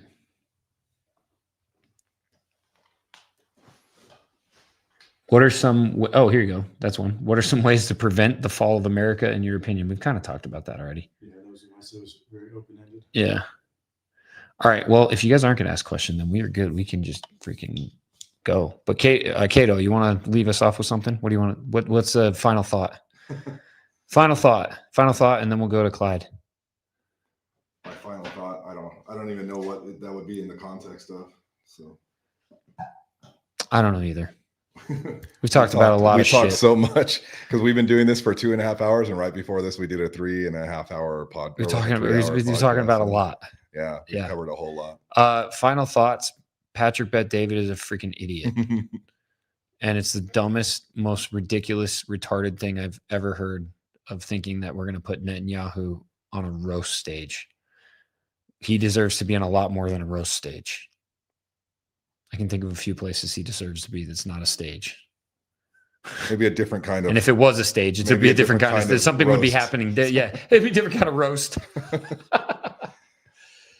Brazen Bull. You guys know what the Brazen Bull is? The last thing I'll say is what we talked about earlier about how social media is used as a pressure release valve for people to just bitch and moan. Yeah. They get angry. They see things. They experience things. They experience emotions on social media about things that piss them off. But I think more and more, as social media has proliferated and become kind of the arena for national conversation, people just purge their negative emotions on social media with some snarky comments or whatever. In particular, if they're very bright and intelligent people and they make a comment and it gets like hundreds of likes, then they think, oh, I did my civic duty for today. I made a very snarky comment. Oh, for sure. I made a very snarky comment on Real News No Bullshit today, and it got 700 likes. I'm such a good citizen. Yeah. And in reality, they're doing fucking nothing. It's the same They're thing doing as the freaking absolutely black nothing. square, bro. It's Yeah. the same bullshit of feeling like, of these people that I've always said this. I've said the people that add zero value to the world, they find their value, or they find their virtue in. That's why virtue signaling is a thing, because they can't add value in any other way. That's their way of adding value. Right. The people that call you out during COVID for not wearing a mask, they didn't actually believe any of that. They were just, that was their way of like actually being virtuous and actually They feel like they're value. good citizens. Yeah, it's So selective now activism. with social. Yeah. So now a lot of people are using what would traditionally be political activity. People actually organizing, people actually getting together in the community, people actually getting fed up with stuff and trying to create change. Now all that energy, that angry energy that used to build up and become movements, now it just gets purged while people are on the toilet and they make a little snarky comment and they feel so smart. Yeah. And so when you have the vast majority of the population doing that, they purge that negative energy and they never actually use it for anything useful or meaningful or consequential. Mhm. Then you have a dumbed down, defeated population. Yep. That is basically consenting to its own demise because they're not doing anything while the predators of society are raping and pillaging us. And we can see it all day, every day. It's plain as day. But all we do is bitch about it in a few little snarky comments and go back about our business. And so the worst thing people can do is keep doing that. That's the worst fucking thing that most people can do, is continue to bitch and moan on social media and then take that angry energy and purge it by doing that, rather than actually doing anything meaningful and getting together and turning it organizing into positive energy and actually making a difference and being part of what we've been talking about. That This is a culture change that revolution. everybody can make that change, because all it takes is a few decisions a day to not be a little bitch and complain and whine on social media, but actually take that and actually do something meaningful with it. Make the world a better place. Somehow get involved. Personal excellence. Right. Personal excellence. I think you said earlier. Personal excellence is the ultimate rebellion. Yeah. Yep. I couldn't agree more with that. Amen. Last thoughts, Mr. Aura. Senior Aura. Don't get psyoped. Just don't get psyoped. No more psyops. That's it. All right, guys. We're going to call this one tonight. Appreciate you guys. Thanks for joining us. Once again, please subscribe to YouTube. Follow these guys on Instagram. We love you. Peace out. Oh, wait. Hold up. Wait a minute. There we go.